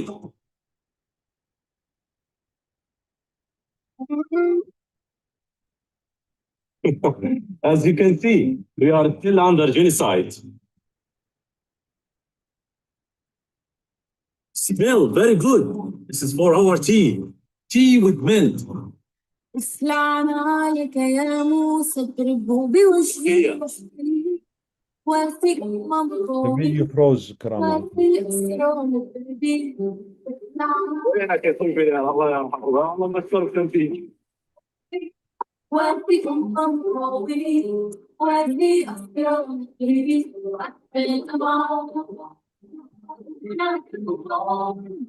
يلا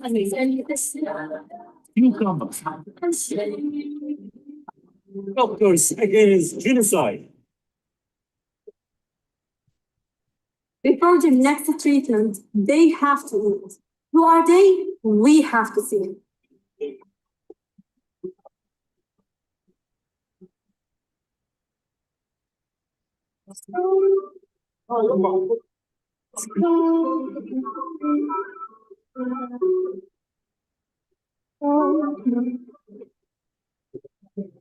لأن الطب لوحده ما بيكفي لما ما بيكون مع تغذية سليمة. Now,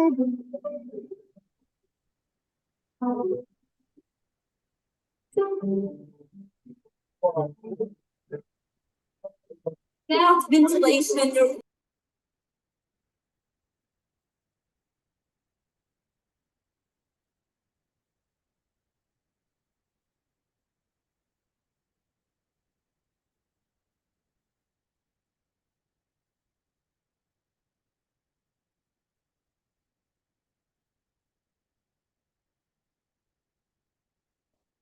Thank you, Munder. Thank you, team, for We giving. will share the video on Instagram because it wasn't clear. Yeah, so everybody can see it again. Shukran ya Munder.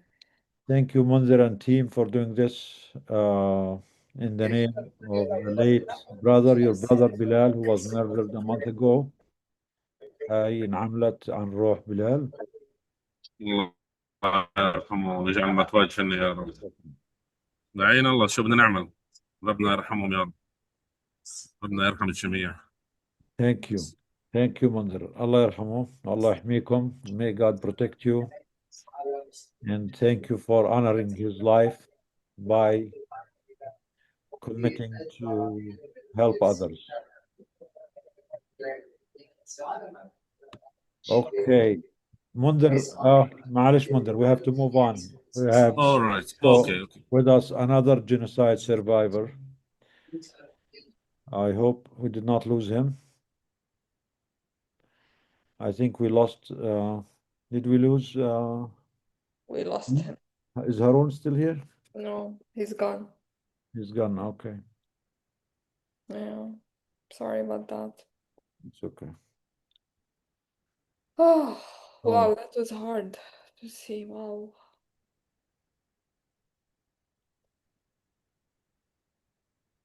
Do we want to take a moment of silence just to kind of Let's take a moment of silence. Yeah. Soul of Bilal and all the victims of this genocide and all the other genocides in the world. And please read Al-Fatiha on their souls. Thank you for being with us.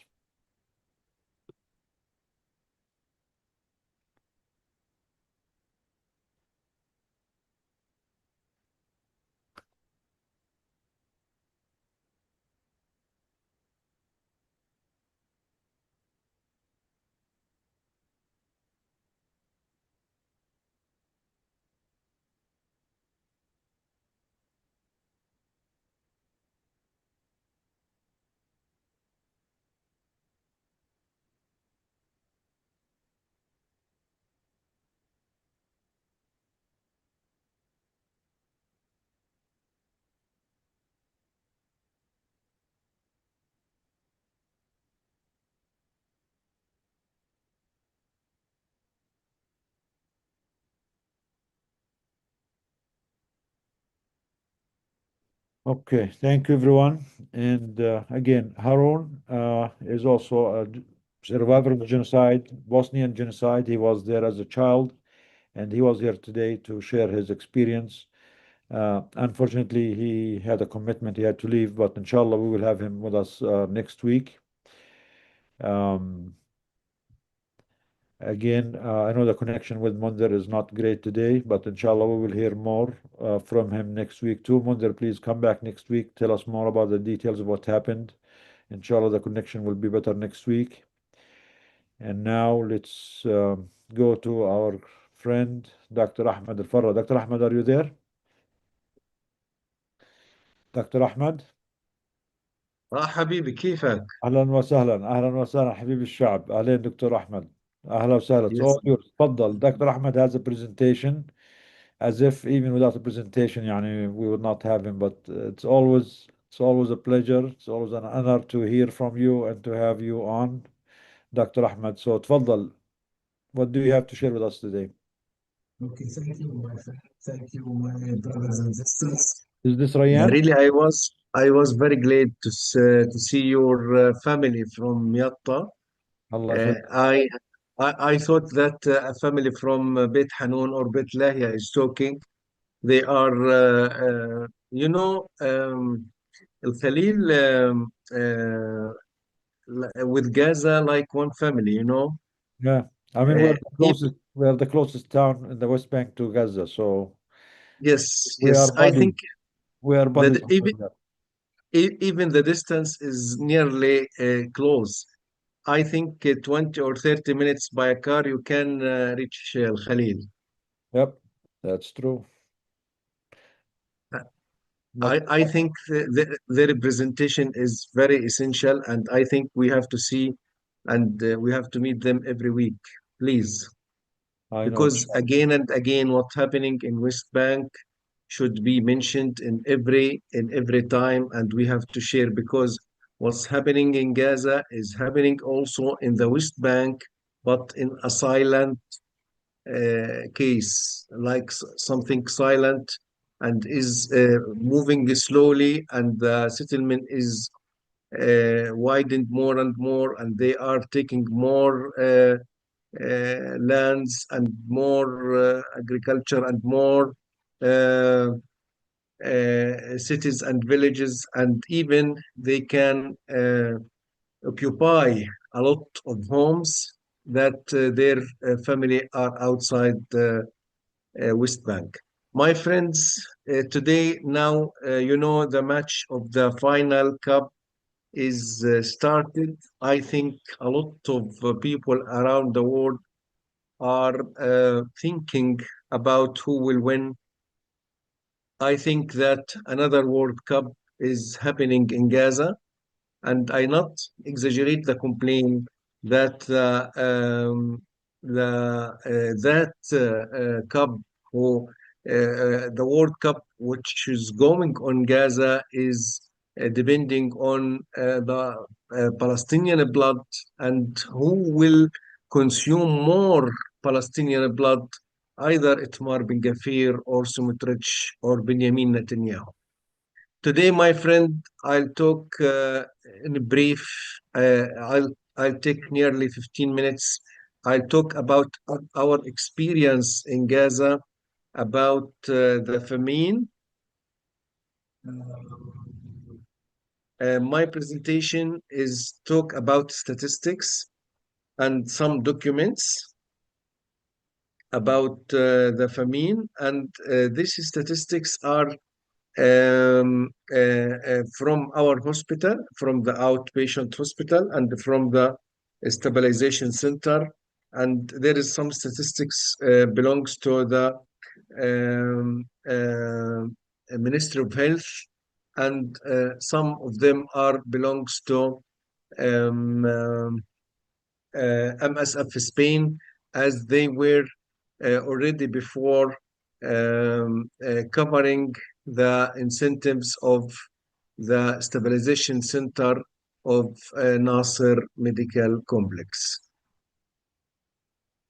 Okay, I'll share the camera is off, Dr. Ahmed. Can you turn the camera? Oh, you're sharing. Okay, that's fine. Yes. تفضل. Okay, my friend.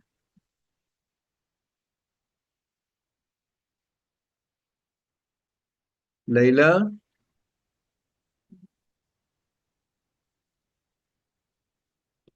Yeah, we see your screen, Dr. Ahmed. You can start discussing it. Okay. بدي بس أحرك الشاشة.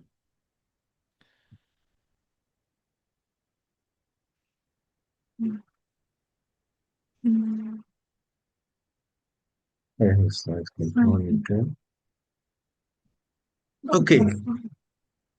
So again, in international law, the use of starvation as a method of warfare is prohibited under international humanitarian law, especially rule of 53 of the International Committee of the Red Cross.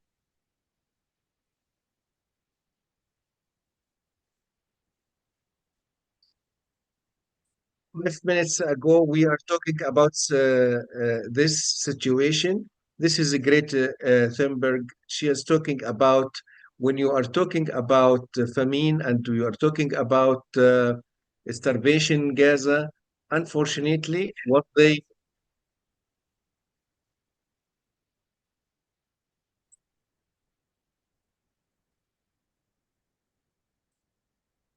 We cannot see, we cannot hear what she's saying, Dr. Ahmed.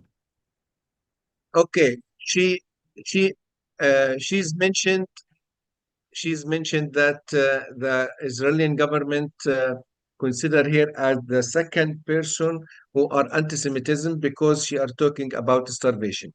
So everyone who will talk about starvation, he will be anti-Semitism, as our colleague mentioned in the in her activity 10 minutes ago.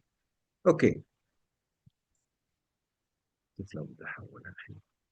Okay, famine in Gaza, my friends, we are talking about 466 deaths, and we are talking about 160 children, around 100,000 children under the age of 5 years are suffering from acute malnutrition.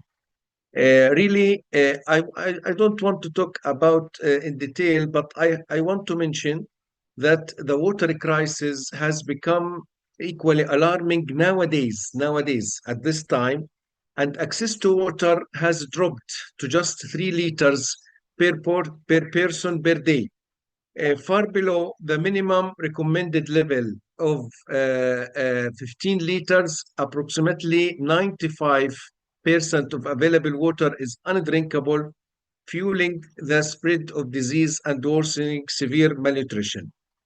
This is a study about the consuming of the person in Gaza. They are talking at it is 3 liter per day, and this is 3 liter are for drinking, for tea, for cooking, and for washing, and for everything. And the usual amount should be 15 liter at minimum discharge, and 100 all over the world. So you can see how the Palestinian people nowadays in Gaza are suffering from the water. So the water shortage lead to spread of disease, and this is worsen the public hygiene.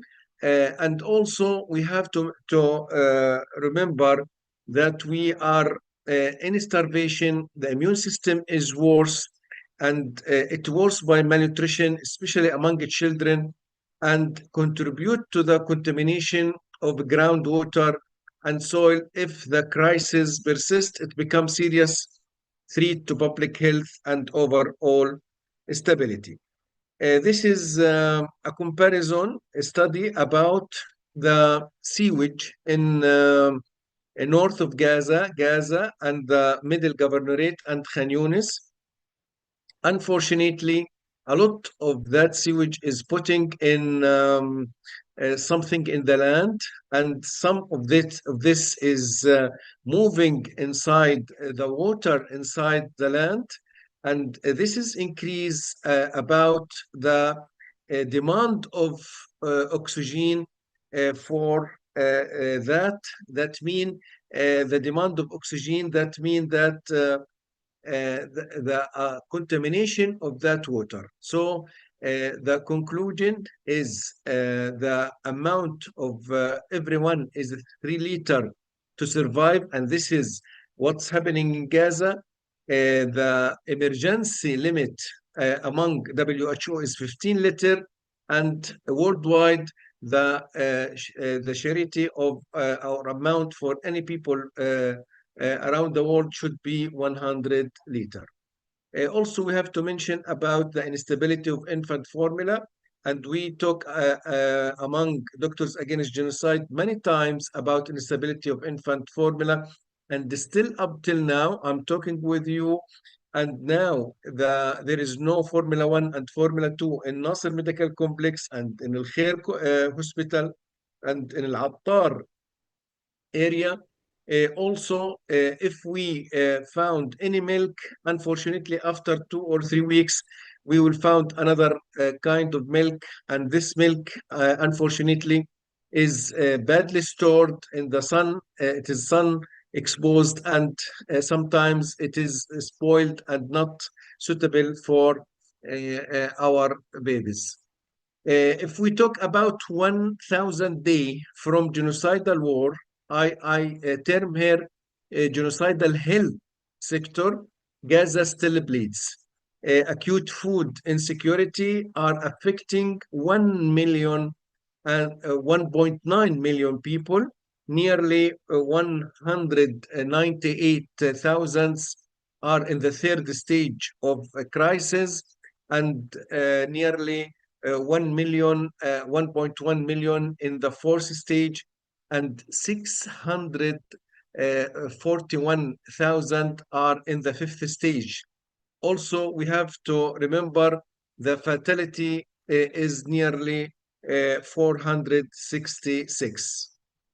This is the cases of children under 5 years suffering from malnutrition, recording during 2026, and we can imagine that 2026 we are still suffering, and the number is still. We are talking about the same severe acute malnutrition in the red color, and the blue one, the moderate acute malnutrition. So we are talking about a month like May 2026, we still have cases of severe acute malnutrition and moderate malnutrition. Also, we have to remember the percent of recorded anemia cases among pregnant women. As we can see in 2022, we have 41%. In 2024, we have 50%. In 2025, we have 67%. Nowadays, in 2026, it is 48%, but still more than high than the accurate or the usual percentage that was before the war. From starvation to systemic breakdown, we are talking about health system collapse. We are talking about food system destroyed. We are talking about wash breakdown. We are talking about psychosocial trauma. For me, I'm now with my family. We have to cook every day, and we don't have electricity in our home. And now I'm using the internet on the battery of the electricity of the battery for the internet. We couldn't preserve the food for another day. So you have to cook every day. You have to anything, any kind of food. You don't have refrigerator. You don't have any way to keep your food. So we are still suffering no electricity and no water up till now in Gaza. Also, despite this alarming condition, and medical teams in Gaza continue to fulfill their humanitarian and professional duties, it is also important to note that 33% of newborn babies were born prematurely. Today, in the morning meeting, I have the head of neonatal ICU, Dr. Hatem. He was shouting, he was crying that they were obligated to put 3 neonates in 1 incubator. This is unbelievable.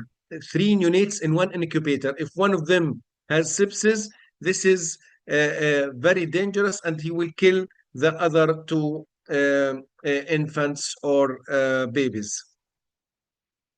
My friend, a lot of people thinking that the starvation in Gaza began on 2025. No, it started before. The affected started beginning of the following year. I don't wish to speak about the numbers of children we lost, nor about the parents who collapsed while watching their children collapse before their eyes, powerless to save them. And this is Muaz Muhammad Abu Hajjaj, the first who passed away in our hospital in 15 of December 2024. Muaz was completely well, as you can see here in this picture, before the war. At the beginning of the war, he lost his father. Unfortunately, after that, he got depression, and after that, he got in deterioration in his social interaction, in his mood, in his he was completely depressed and stopped eating until he left in 15th of December. This is our nutritional outpatient statistics. As we can see, this is belongs to MAM, moderate acute malnutrition. We can see that the numbers is increased in September 2025 and decrease after the agreement that happened in Gaza, and then increase again in January 2026, and there is shooting here in April 2026. Why is what is the cause of shooting of April 2026? Because again, there is up till now there is no source of good protein. We are talking about frozen chicken, frozen fish, and the frozen meat. All of these frozen protein are frozen and stopped frozen many times because it was trapped on the borders, and there is no fresh protein in Gaza. This is the first thing. The second thing, the price of that protein is very high. We are talking about 10 folds in comparison between the before the war. The third thing, that the current or the money in Gaza, the money currency in Gaza is not available, and even the transfer of money from outside Gaza to inside Gaza is very, very difficult nowadays because of the limitation of the banks and the Israeli authority against that. Also, we can see the SAM peak in August 2025, and again, the number of SAM is increasing in June 2026. That means that starvation is still going on in Gaza. We talk about our experience in the stabilization center of Gaza. The return of disease, we believed history had left behind. As I mentioned many times in our webinar and our Zoom, that when we studied about malnutrition, our professors Sana Youssef and Yahya Al-Jamal in Egypt, they told us in university that we will not see that complication, and that in this 21st century, because the world not accepted to see that cases. Unfortunately, we saw the kwashiorkor and we saw the marasmus, even the rheumatic fever. I am graduated from Egypt. I'm talking about Egypt is, we saw a lot of cases of rheumatic fever. Nowadays, we saw a lot of cases of rheumatic fever in Gaza.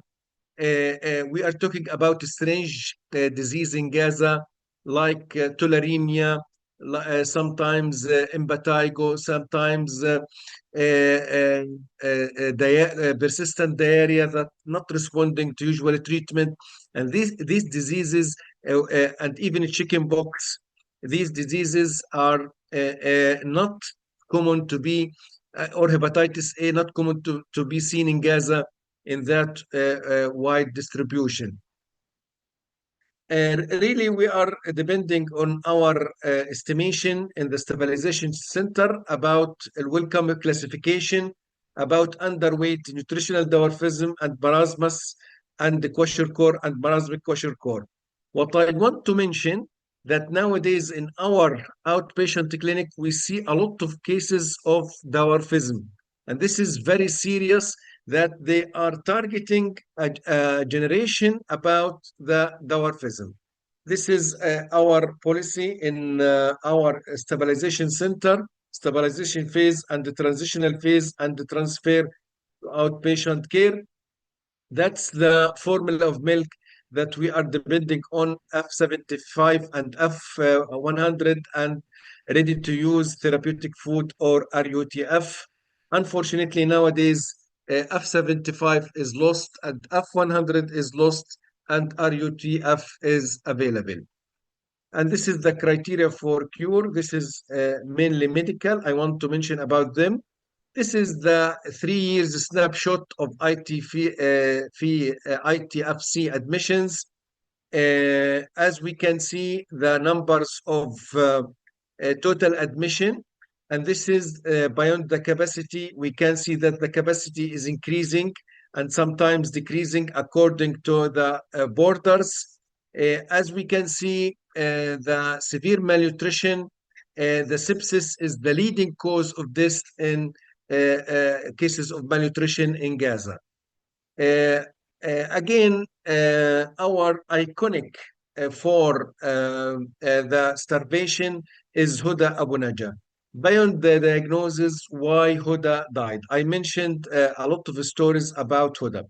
Huda, as you can see in her picture, she was completely healthy.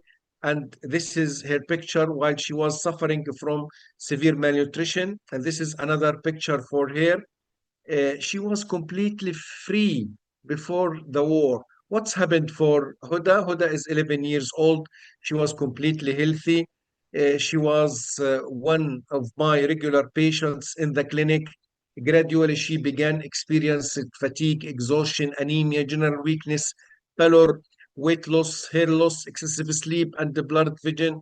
She also developed nutritional edema grade 3.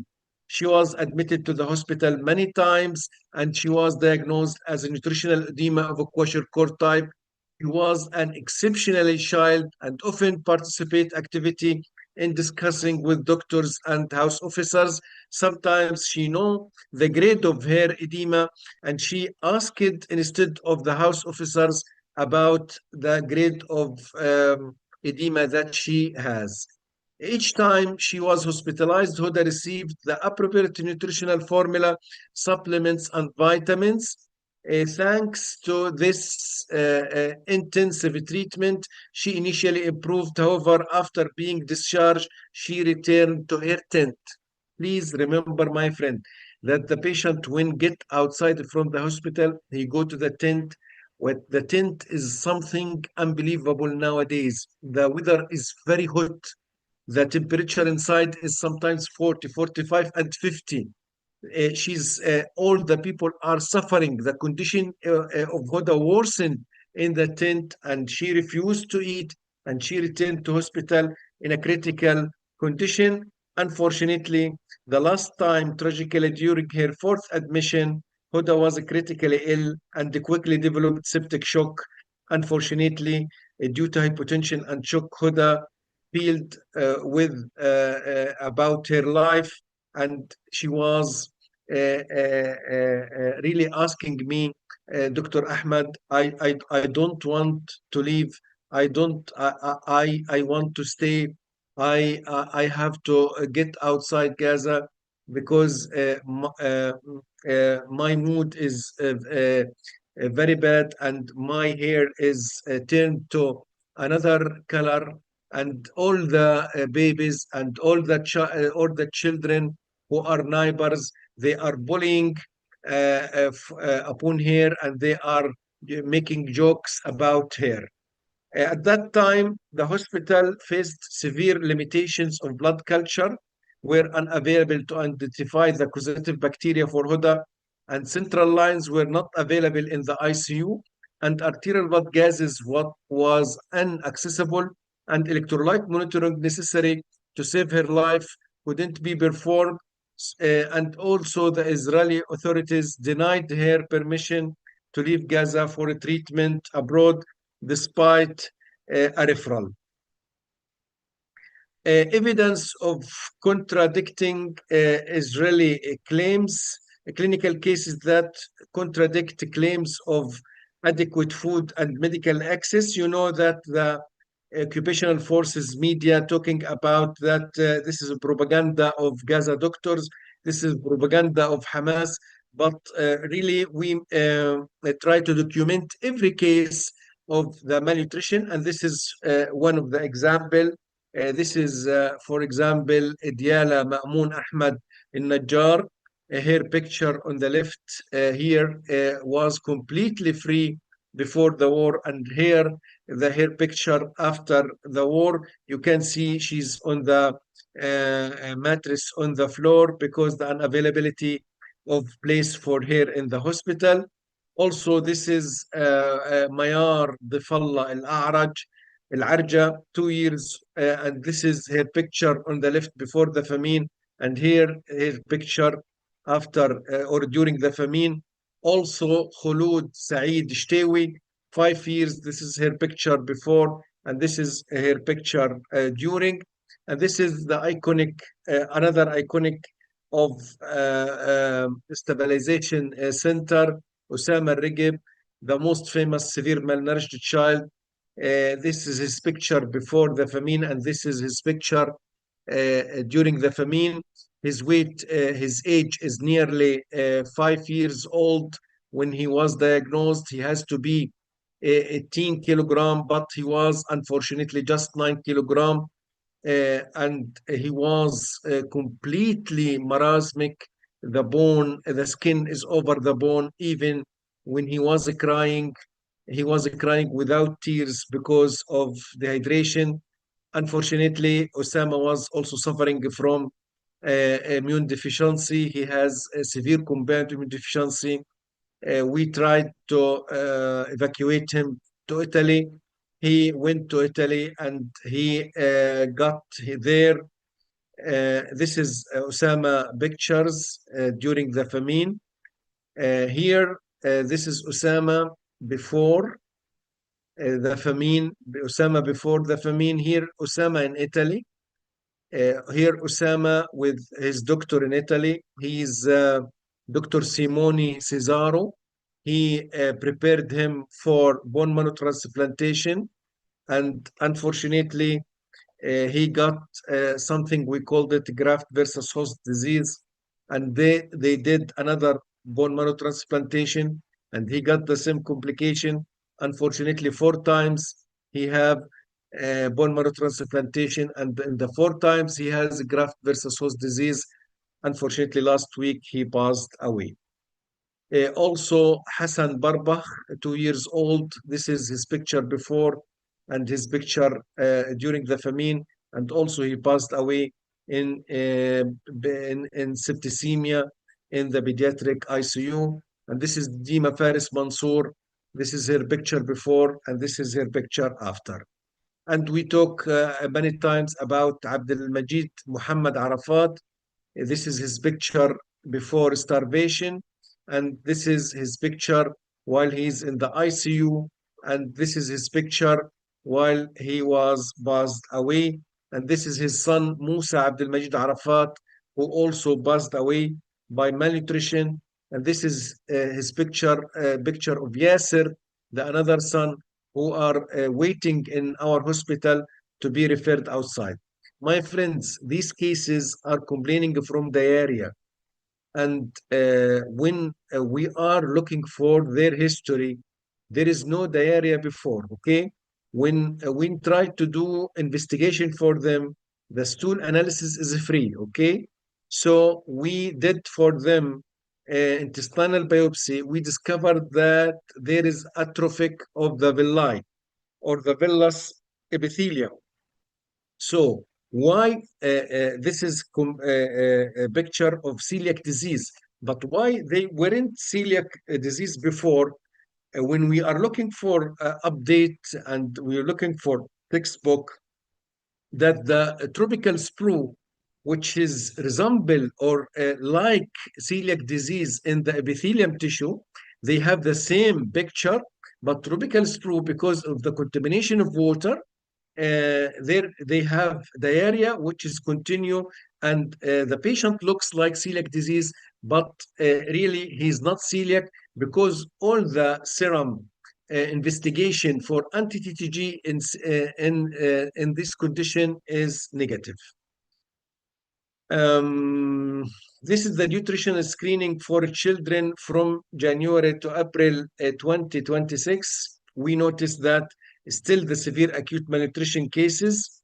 And we have to remember that the nutritional supplement and the micronutrient and the child feeding is still sometimes there is a lack of it. And our message for all the pregnant women, please concentrate about breastfeeding because the instability of breastfeeding. Also, we have to remember that nutritional trends in Gaza is going like a wave of the sea. Sometimes there is extension and sometimes there is limitation. So we can talk about the famine is still continuing in Gaza up till now. Last, I want to talk about the hospitalization due to severe acute malnutrition with complication. Unfortunately, my friends, as we mentioned, the progressive pathophysiology of severe acute malnutrition, that if a case of malnutrition is persist more than 4 weeks, we have chronic changes like a growth arrest due to hormonal suppression and lack of sex steroid and lack of thyroid hormone and neurodevelopmental injury and psychological effect and structural level of the CNS that affect the white matter integrity. And what I discovered from the my friends who has kids are going to school or to even university, they told me that the memory and the interaction between the child and his teacher is nearly lost nowadays in the schools and in the universities. I think that this is what we have to talk about more and more. And we have to remember that unfortunately, when the occupational forces was started to allow some food to get inside Gaza, they allow for something like Pepsi, like Pepsi Cola, like Nutella, like white cheese. This is not a cheese, not really cheese. And when I'm look for that things, all these things are estrogen-like effect. They have estrogen-like effect, and they have effect on the children. For male, they making them suffering from delayed puberty, small intestinal organs, small testicular or small reproductive organs. And unfortunately, they have estrogen-like effect on the female. They make a precocious puberty for female, and this is make some disturbance in the hormonal life of our generation. We have to remember the historical background about Parker hypothesis. David Parker in 1980, who observed that low birth weight was more exposed to higher risk of cardiovascular disease and type 2 diabetes. That means all the premature baby in our country will suffer more and more from cardiovascular disease and type 2 diabetes when they are at 18 or 20 years old. The mechanism that they are talking about the Becker theory and other theories that it is belongs to epigenetic modification and the placental function and fetal and organ growth trajectories and endocrine and metabolic programming and microbiome development. If there is maternal undernutrition, the later life outcome is hypertension, obesity, type 2 diabetes, maternal overnutrition and obesity, childhood obesity and insulin resistance, maternal stress, altered neurodevelopmental anxiety, cardiovascular disease, environmental toxin, reproductive and metabolic disorder, and all these are the later life outcome. And also we have to remember the metabolic programming. Here we see a tragic paradoxical fetus or infant undernourished in utero or early in life become programmed for a thrifty phenotype. What is the meaning of a thrifty phenotype? It is a metabolically greater to store fat efficiently in a nutrient poor environment. بمعنى that means all the people in Gaza are suffered from malnutrition. Their bodies have a thrifty phenotype. What is the thrifty phenotype? That means they will gain more lipids or fat in their body, and they will not able to lose them in the future. And this is if these child are exposed to an energy-dense Western diet later in life. And this is what happened really in Gaza. Again, the first thing that they allow to come inside after famine is Pepsi, Coca-Cola, Shipsi, Nutella, Kit Kat, Snickers, and all of them are energy dense Western diet. So all the people in Gaza now they have a thrifty phenotype. They got obese, but it is unhealthy obesity due to that thrifty phenotype. To conclude, malnutrition in early life is not a transient issue that can just affect survival, but also a biological programming event that scars physical growth through stunting, scars the brain development leading to permanent cognitive deficit, and scars metabolic health, increase the risk of chronic disease. Thank you for paying attention for me. Dr. Nidal, are you with me? We're all with you, Dr. Yes, we're all with you. We're listening. كلنا احنا Yes. بالسجن كلنا. I love that. This is amazing. فرطنا مع This is فرطنا مع الخميل. This is the end of my slides. A Can you poem stop to sharing so we DAG can- members. I will Wow. talk بنضالكم say? تميزنا وثبتنا. I'm talking about Dr. Nidal. وبكرامة من السماء صبرنا وضحينا. I'm talking about Dr. كرامة. بعزيمة ميسة. I'm talking about ميسة. وبقلوب دانية خالد. وتراث سوي دكتور سوي تبحرنا وتعلقنا. وبإيمان من الله إيمان حسني. وأشرف من التقينا أشرف بالعز. أنتم تاج رؤوسنا جل جلال من وهبنا. من مزحة ماري بيت always shocking. للمسة من مارتا ميلر أدخلتم السرور على قلوبنا وزدتم بهجتنا. والله إنكم يعني أسعدتمونا دوما. We need to translate this. Yes, you have to. You have to. I'm gonna take a screenshot. Wow. So Dr. Ahmed did the poetry for us, and he included all our names, our colleagues here in his poetry, and he's thanking all of them. I'm honored. So Really Dr. honored. Yang, Mary Beth, Dania, Mary Miller, Martha, Maisa, Karama, Nidal. Who are those? أحمد دكتور أحمد المرة الجاي بدك تحط واحدة جديدة لسكوت وفيل وجون. Yeah. جاهزين. Yeah. Let's stop Every week sharing. we want a poem. Stop sharing, guys, so we can see each other. خلينا نحكي. Yeah, let's, do you want me to put the view for all of us to see each other? Oh, Yeah. yes. That'd be nice. Oh my God, Yeah. that is unbelievable. What an end to this amazing presentation. Yeah. Oh, إبداع يا دكتور أحمد إبداع. الله يسعدك. I know this is such a tragic thing that we're going through, but the way you addressed all the scientific points and the way you brought it to medicine is just very impressive. ما شاء الله عنك. Thank you. Yeah. أنت عارفة دكتورة كرامة, you know that we thought that they are dealing with famine with us, something random. No.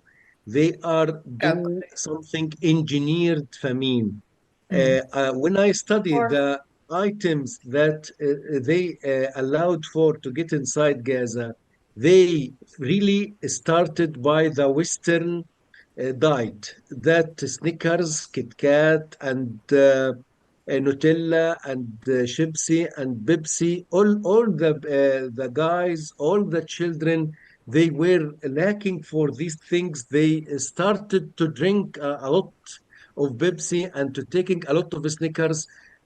Unfortunately, all these children are now, they have a lot of them insulin resistance. Some of them, they got obesity. And when one of them is relative for me, when I asked him to start to do diet or to do exercise, he couldn't lose his weight or his fat because of the thrifty phenotype that we are talking about. And also, they will prone for the estrogen like of these foods. All these foods is not suitable. There is no fruit, there is no vegetables. And when they allow for egg, they allow for egg after 6 months. And even the protein is nearly lost in Gaza, as I mentioned many times. So all the diet is was programmed, and someone on the border, he's I think he's a doctor, and a doctor of nutrition. He allow for something to get inside and something not to get inside Gaza, and that's what is happening for Gaza. Again, my conclusion is no way that this situation will continue in Gaza. No way that this life will continue in Gaza in this condition.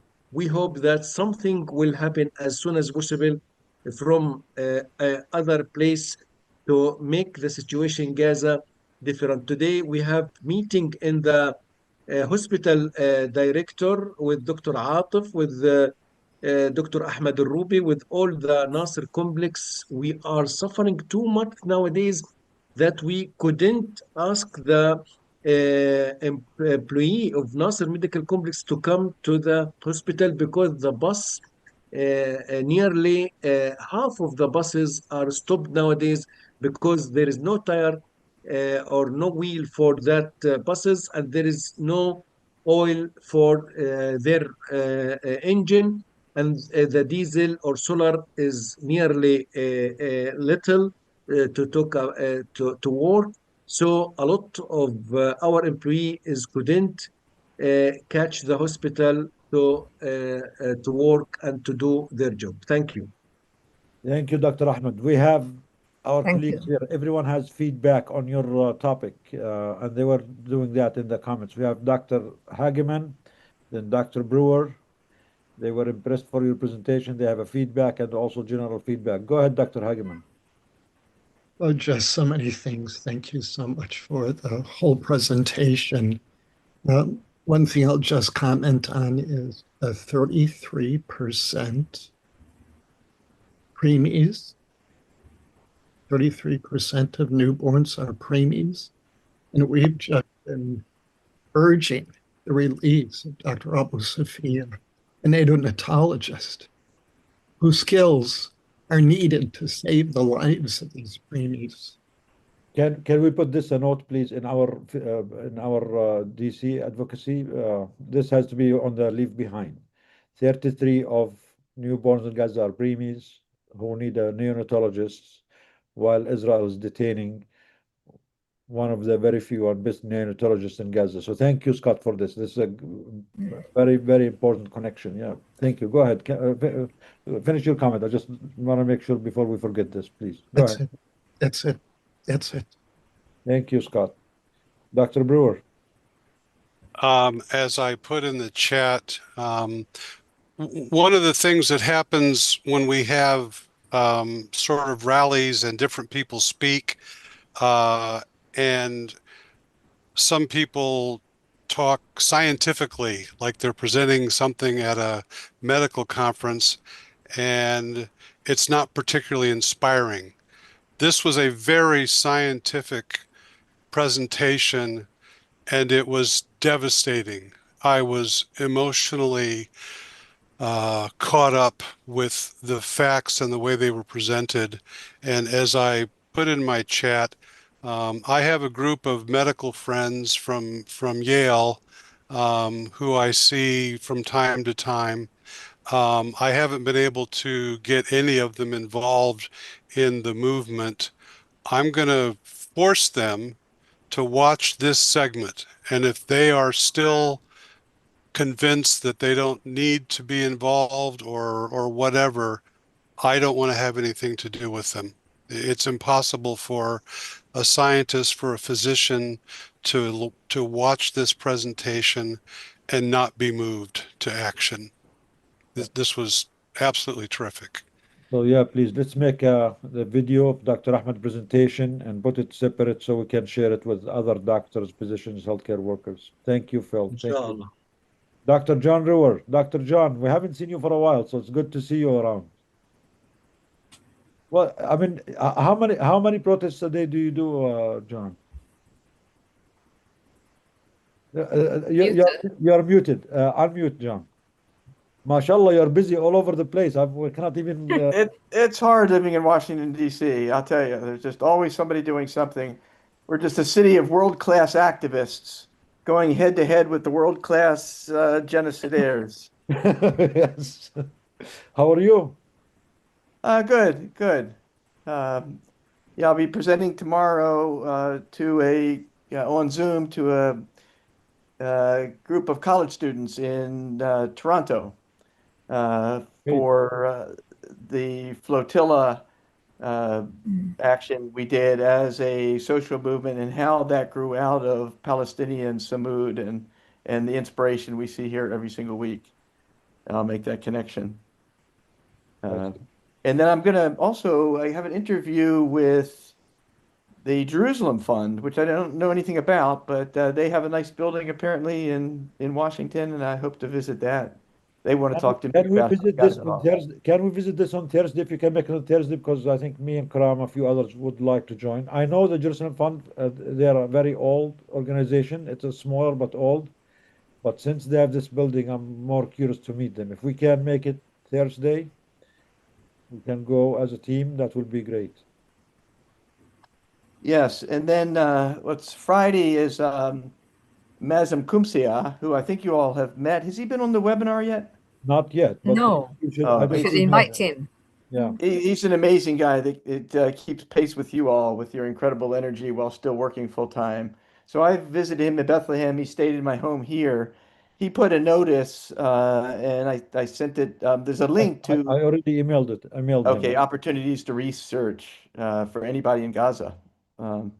But World Beyond War will be giving him he and his wife actually, who works equally hard with him, our first ever. We have War Abolisher of the Year awards for individuals and organizations each year, and this is going to be the first time we have the War Abolisher Couple of the Year. Nice. We'll be presenting that on Friday. Yeah, we know Mazen it goes back with him a few years back. But thank you for hosting him and giving him a platform. He's a very solid human being and activist and humanist and a peace and justice advocate. Yeah, thank you, John. Dania, do you want to tell us what's happening before everyone leaves? What's happening this week? What are you doing? Hi everyone. Yes, on this upcoming Wednesday, July 22nd, we're gonna be in DC for our monthly advocacy day. I encourage everybody to join us. I feel like we're all kind of in survival mode. Every day there's like a new catastrophe to focus on. So being able to see Dr. Ahmed's presentation just kind of brought me back to that time where we were in the halls of Congress with bread and baby formula and just like holding it into these lawmakers' faces and saying like, this is what your greatest ally is not letting in. And it just kind of like threw me back into that time and just how we lost people to this. We lost people to starvation. We lost seeing the images of those children. I just felt such shame. I just felt shame. Like, it's just, I just can't believe what we as a world allowed to happen. These children that, you know, the aid was just sitting like a few miles on the border, and so it just threw me back in time to the work I do with all of you who continue to show up month after every month. And I remember, I forget who I said it to. We were all holding a piece of pita bread, and I think I said it to you, Karama. I said it feels so dehumanizing to like go into these offices with this piece of bread. And I had a half a pita that day, and to say to them, like, this is what we're not letting in. And you know, shame on the world, shame on me for not doing more. It's Yeah, it's tough. Yeah, the worst even was when we were forced to use the spoons and empty pots and walk in the streets, pounding them for people to know that there are people out there that we are forced to be starved by our lovely Israel, our lovely Western post in the Middle East. Maisa, where are you, Maisa? Are you in Palestine yet or still in Amman? Still in Amman. Well, you and John, it's hard to keep track of both of you. It's all over the place. Give us, you know, where location, I'm please. in Amman, and tomorrow, inshallah, I'm crossing back to Ramallah. I finally got my hajjaz, whatever thing, to go. What an ordeal, you know. This today, I mean, the webinar has been really difficult. But I was thinking about like just the crossing the border and how difficult they're making it, and feeling like how they're practicing exactly what's happening in Gaza and the West Bank and making it so hard. And then listening to your family in Dal, they're just so dignified and such. I was thinking if everybody in Palestine resisted the same way, we would stop those settlers from expanding. And we need to help the people actually stand up for what's happening. And Dr. Ahmed, as usual, your presentation is absolutely incredible. شكرا على الشعر الجميل غزل على الشعر، على الشعر المعبر. ويعني احنا شو بدنا بنعمل مقصرين. Yeah, so I'll be in Ramallah inshallah tomorrow in Palestine.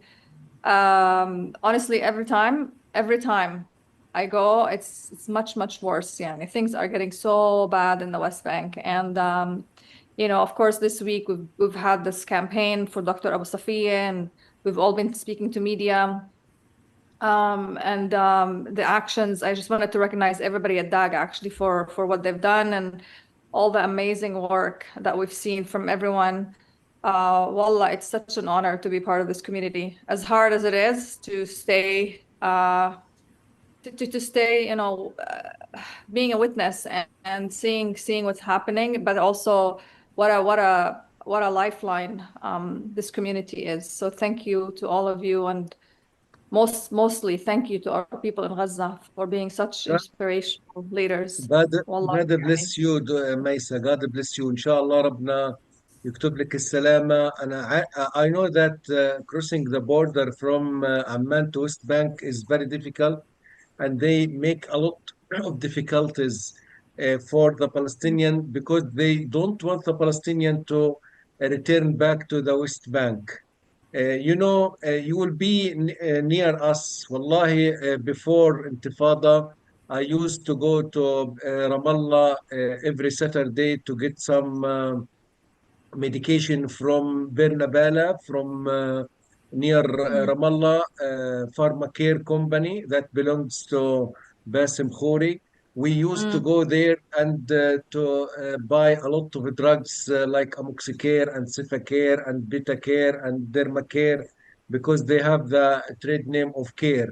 And then come back to Gaza after half an hour. Really, it's just one homeland, but we have to evacuate that settlement that make mountains between us. So we hope to see you, inshallah, as soon as possible. And inshallah, we are supporting, and we will be contact with you among your statement in West Bank. Thank you, my son. شكرا. Thank you, Dr. Ahmed. بالسلامة يا ميسن، إن شاء الله بالسلامة. طمنينا لما توصلي.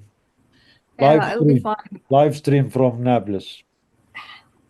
إن شاء الله. Not from Ramallah, yeah.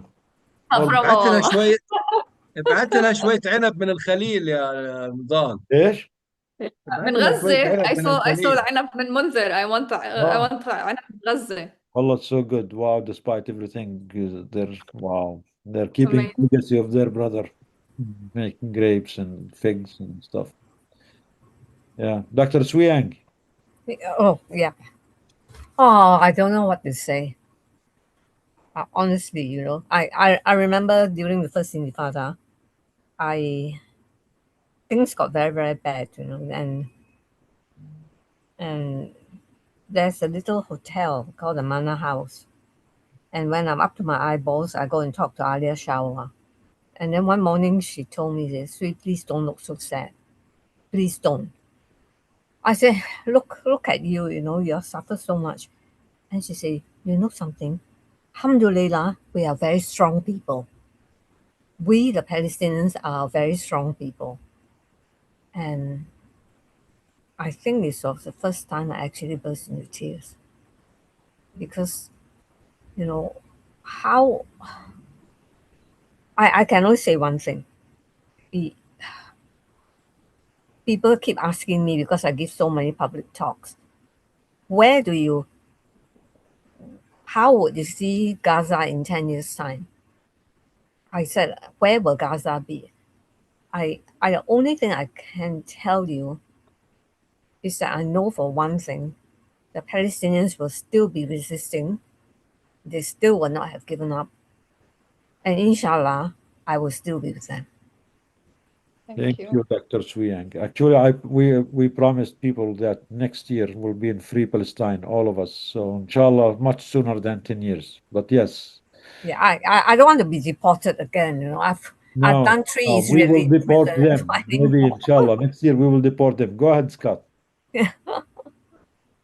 Next year, what month? Next year? Yes, what month? What month next year? What month? Because let's go. May. والله April May 15 next year. Liberated and free Palestine and dismantle the genocide of Israel. The same day, the day of the Nakba, the day of whatever they call their project started. Inshallah, let's make it our day. Yes. Let's go. Inshallah. Who else we have? We have Maribeth, Annie, Gore. We have Don. Who wants to go first, guys? Oh, Father John is here too. Who? Father John. Father John is still here with us? Yeah. So wow. Have camera. Anyone? While we wait, go ahead, Father John. I was just gonna tie this all, Dr. Farah's presentation, tie that back to disability, right? So we see a clear and strategic methodology of disabling and destroying the health of all people that the colonialist, capitalist genocidaires want to target and kill. These same strategies, this food that they send to Gaza to cause diabetes there, they've caused diabetes in the Black and Indigenous communities here.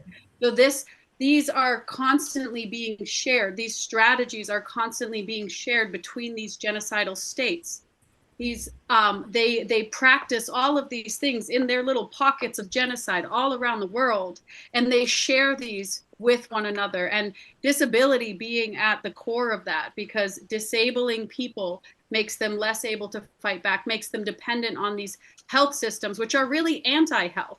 Because we see none of these institutions speaking up that claim to be for health, and yet we see very clear presentations over and over and over from people in the Palestinian movement showing how anti-health genocide is.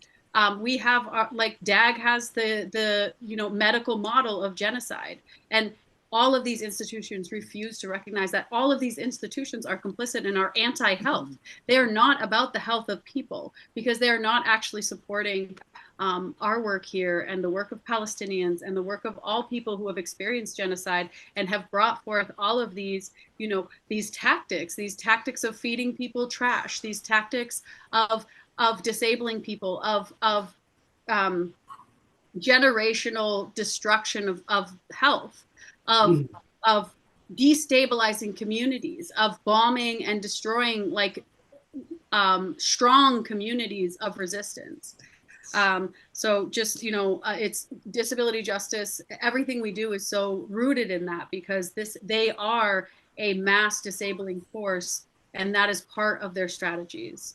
And they're all connected. It's all connected. The genocide in Gaza, in Congo, in Sudan, ICE killing people here, the lynchings that we've seen of Black people here. It is all strategies and tactics of this system of colonialism, genocide, and enslavement. Oh, that's very powerful. So this coming Advocacy Day is going to be led by Dawn, because Dawn is going to be our representative on behalf of the disabled people, and Advocacy Day is focused on that. So thank you. Is Abe coming? Are you able to get Abe with you, Dawn, or no? It's a really far drive. If we all want to meet in Boston to meet Abe, that would be more likely for him. No, but it was a very, very. I think it would destabilize him. Yeah. Thank He you. needs stability. Yeah. Thank you, Father John. Thank you for being with us. Thank you for. It is always such a profound privilege to be part of this experience. I'm just so profoundly moved by the courage of, well, for instance, your uncle, Dr. Nidal. I'm just a profound sense of courage and steadfastness. He's not going to move. And your family, and all the people that you have shared with. I just want to say that it is profoundly moving to me to hear this pain, but by moving, I mean it moves me to anger, it moves me to action, it moves me to want to be a continued active part of this profound and very, I would say, expansive movement of Doctors Against Genocide. I'm just so pleased that the Priests Against Genocide can be a small part of this. Inshallah. Inshallah. Yeah. Thank you, Father John. We are proud, we are honored to have you, and we are really very appreciative of your support of starting, co-founding the Priests Against Genocide. And honestly, I really think this is all of it is just a movement for humanity, for all of us, because no one of us can be free until we are all free. No one's life or humanity can be respected until all of us, because any attack on humanity, on human life everywhere, is an attack on every and each one of us. It's just any degradation of the value of a human being is an attack on all of us. So we really appreciate your voice, your work, your presence, and the value that you add. And yes, let's work, keep working, inshallah. What would you say it? Annie is here. How would you say it from a Christian Orthodox? What's the parallel for inshallah? God's willing, or what's the God willing? Yeah, inshallah. I mean, all Inshallah. Palestinians, Christian, Muslim, others, we say inshallah, all of us. I have to say the same thing as almost Father John was saying. I wanted to cry. I wanted to hit my phone when your nieces were speaking.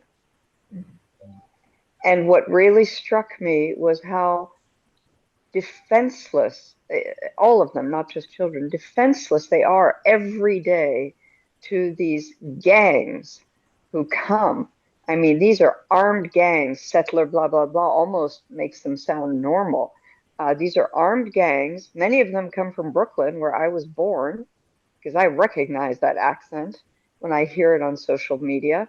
They are people who did not make it in the United States, often have been incarcerated, And this is their, I don't know, second chance. I don't know what kind of chance it is, but I was so upset hearing from your uncle, your cousins, your nieces, how every single day they are defenseless. And it's, of course, we're all very focused on Gaza and we see a lot in West Bank, but this was so profound for me. And I really want to thank them for being so open.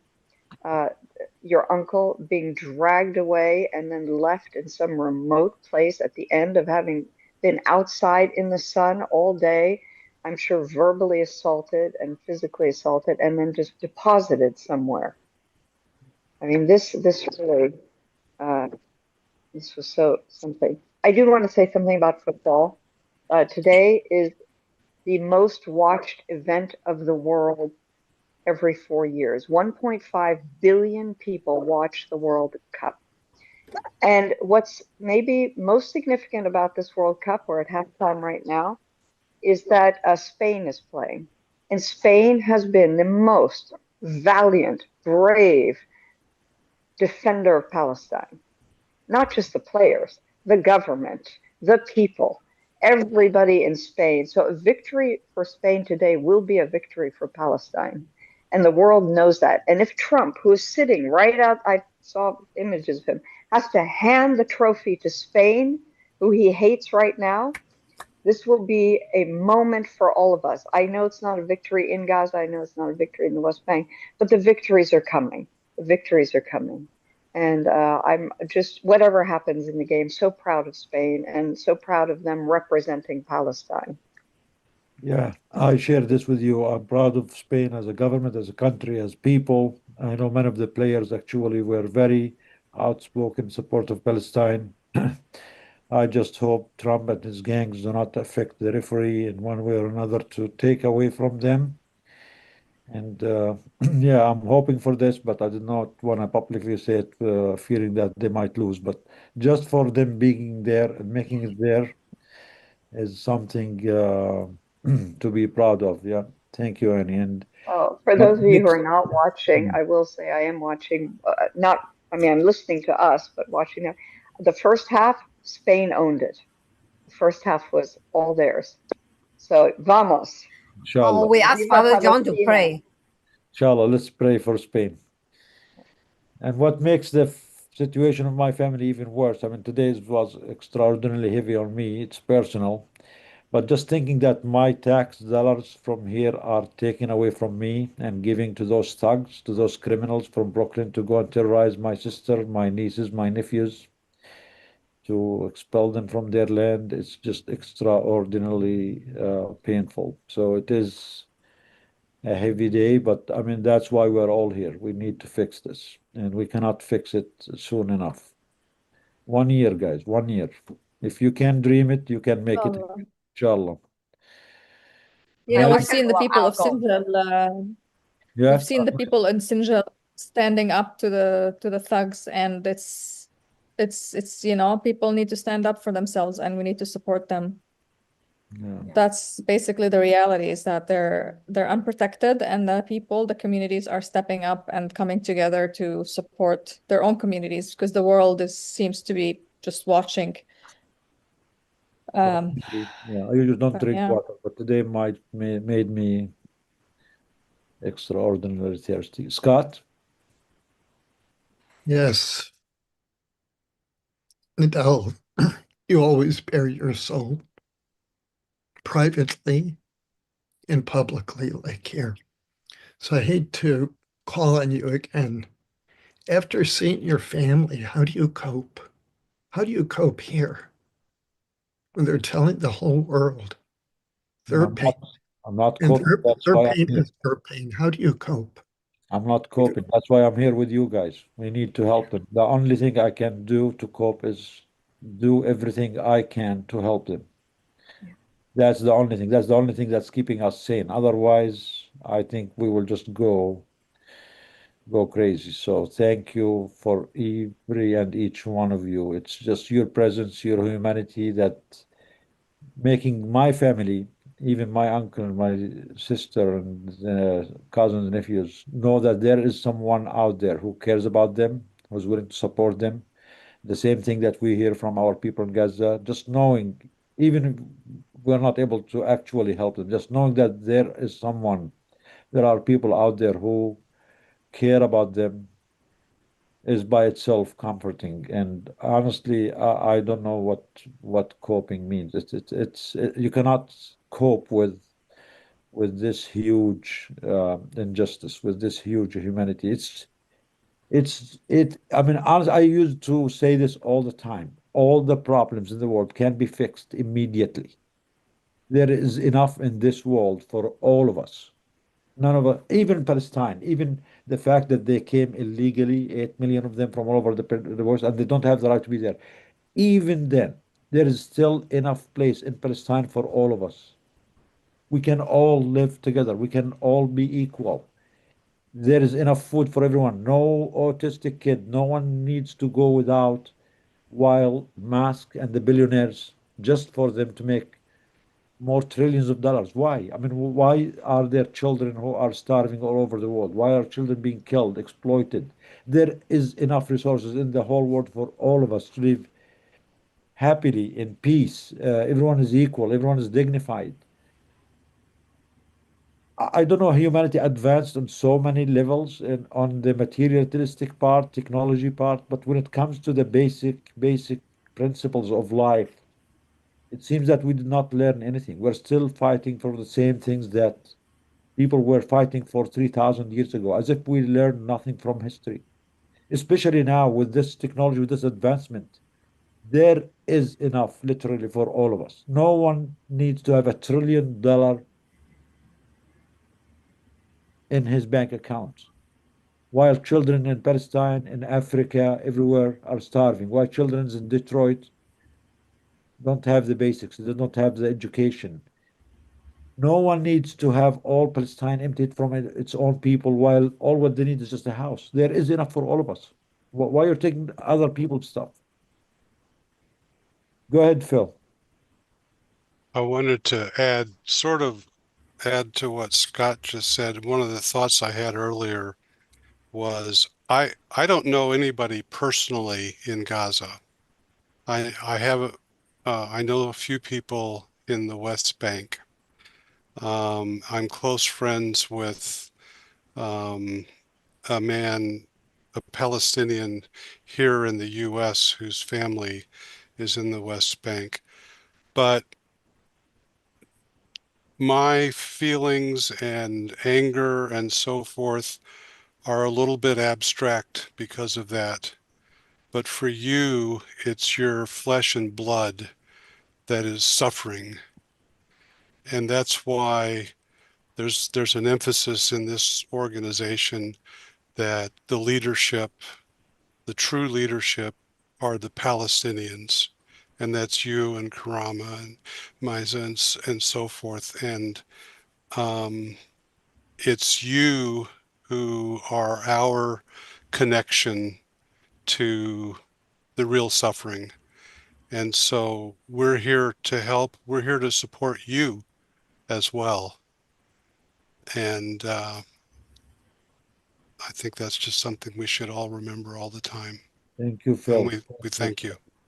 We really appreciate you. I mean, I don't think anyone you said guys were making to it look us like that before, even our closest friends. You guys are special. Everyone at Doctors Against Genocide, you are very, very special people. And sometimes we just like, when you're not hearing it, we say how lucky we are that we got to know such amazing human beings that actually restored our belief in humanity. And it has nothing to do with being white, being black, being Palestinian, being whatever. It's just that when you connect with real humans, you just know it, and everything else does not matter. Thank you, Karam, and thank you, everyone. And I think Karam and Maisa can attest to this. Every time we meet with our colleagues in Gaza, we tell them, please do not talk to us as a United States organization with this leadership and that leadership. This is a vehicle was made for you.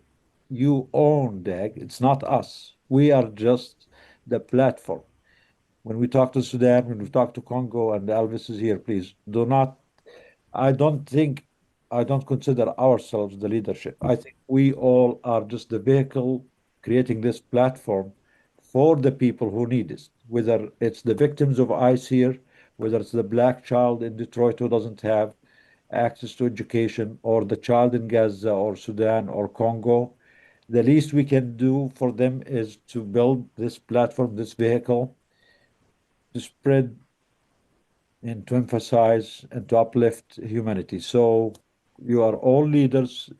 It's honestly, we're learning from you. We're not experts in this. We're not born. We did not go to school to do this. We are doing it by the day with all your support, with all your help, feedback. It's a collective effort for all of us.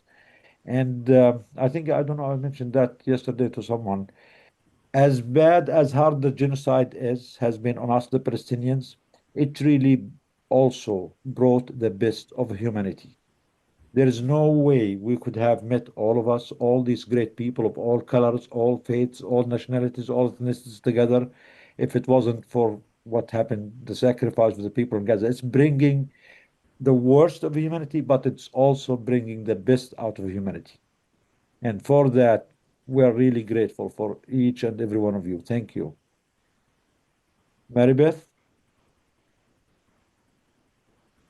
I would just also echo how grateful I am that the three of you got together and started this organization so that I could find a place to land for people who get it, to connect me to the work that needs to be done. Yeah, when the little ones were talking about getting sprayed, boy.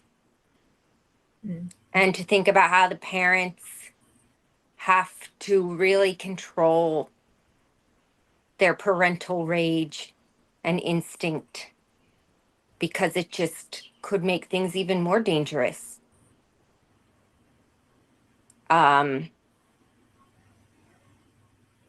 Thank you again for everything. The work continues. Thank you, Maribeth. Thank you for being with us. A veteran who was in the army, 17 years. Then after that, and even having kids and family, decided to go to medical school despite all of this and graduate and be the first DAG medical graduate, first DAG doctor who graduated with us. Strong voice, and we know how much they try to throw at you and discourage you or scare you, intimidate you. But despite all of this, you kept going. So we're proud of you. And we also, as your colleagues and as Palestinians, we are grateful. So we see the good people. Thank you. Do you know that's a tagline for you, Najal? Like that's one of your things. And when you said it today, I was like, oh, that's all people of the world, all people of good conscience. Like that's a Najalism. That is like, I think you say it at least 3 times in a webinar, maybe. Yeah. And then in person. I mean it. I mean it. I love it. I mean it. It's the only thing that gives me hope. Otherwise, the life is not worth living, honestly, if there are not good people out there, and also if there are not billions of people who need our help and our voice. I mean, I really think life is not worth living if there is no mission behind it, or if there's nothing you can do, or if you cannot make a difference. So hopefully you can create a better world than the world that you lived or lived through. So is Elvis with us, or yeah, Elvis is here, and Gore is here. Gore, you want to speak, Elvis? Yes, I'm still here. Yeah, go ahead, Elvis. Yeah. Any final remarks, Elvis? Yes. I've been watching the game. How's it going? And also, I was listening to the webinar. I know it's the most important thing that we can do on Sunday night. Sometimes we listen to the stories that we share every Sunday. We listen to other people's struggle. We just realize that maybe wherever is happening to us is nothing compared to the challenges that ordinary people are facing in all these countries that are going through genocide. And I think having Doug giving people from a different background the platform to come and share their individual stories, this is the best way forward to tell the story of our struggles. And I believe if we can have more Dougs everywhere, if we can have more organization that will give people the chance to be out there sharing their own stories. And I'm talking here as a filmmaker because I believe in the storytelling. That is the best way to heal coming from struggle, and also the way to get the right people involved in the right fight. Earlier on, I think one of the members on the panel was saying the victory tonight, spend victory tonight, mean a lot to everyone. You don't know how many people, even on the ground here in Congo, are cheering for Spain, because we know that Spain, not only players and the government and the people from Spain have been raising their voice to highlight the injustice that is happening to people. But we all know that the enemy is Israel. And whatever Israel is doing, Palestine, whatever they are doing all over the world, they are doing the same in Congo.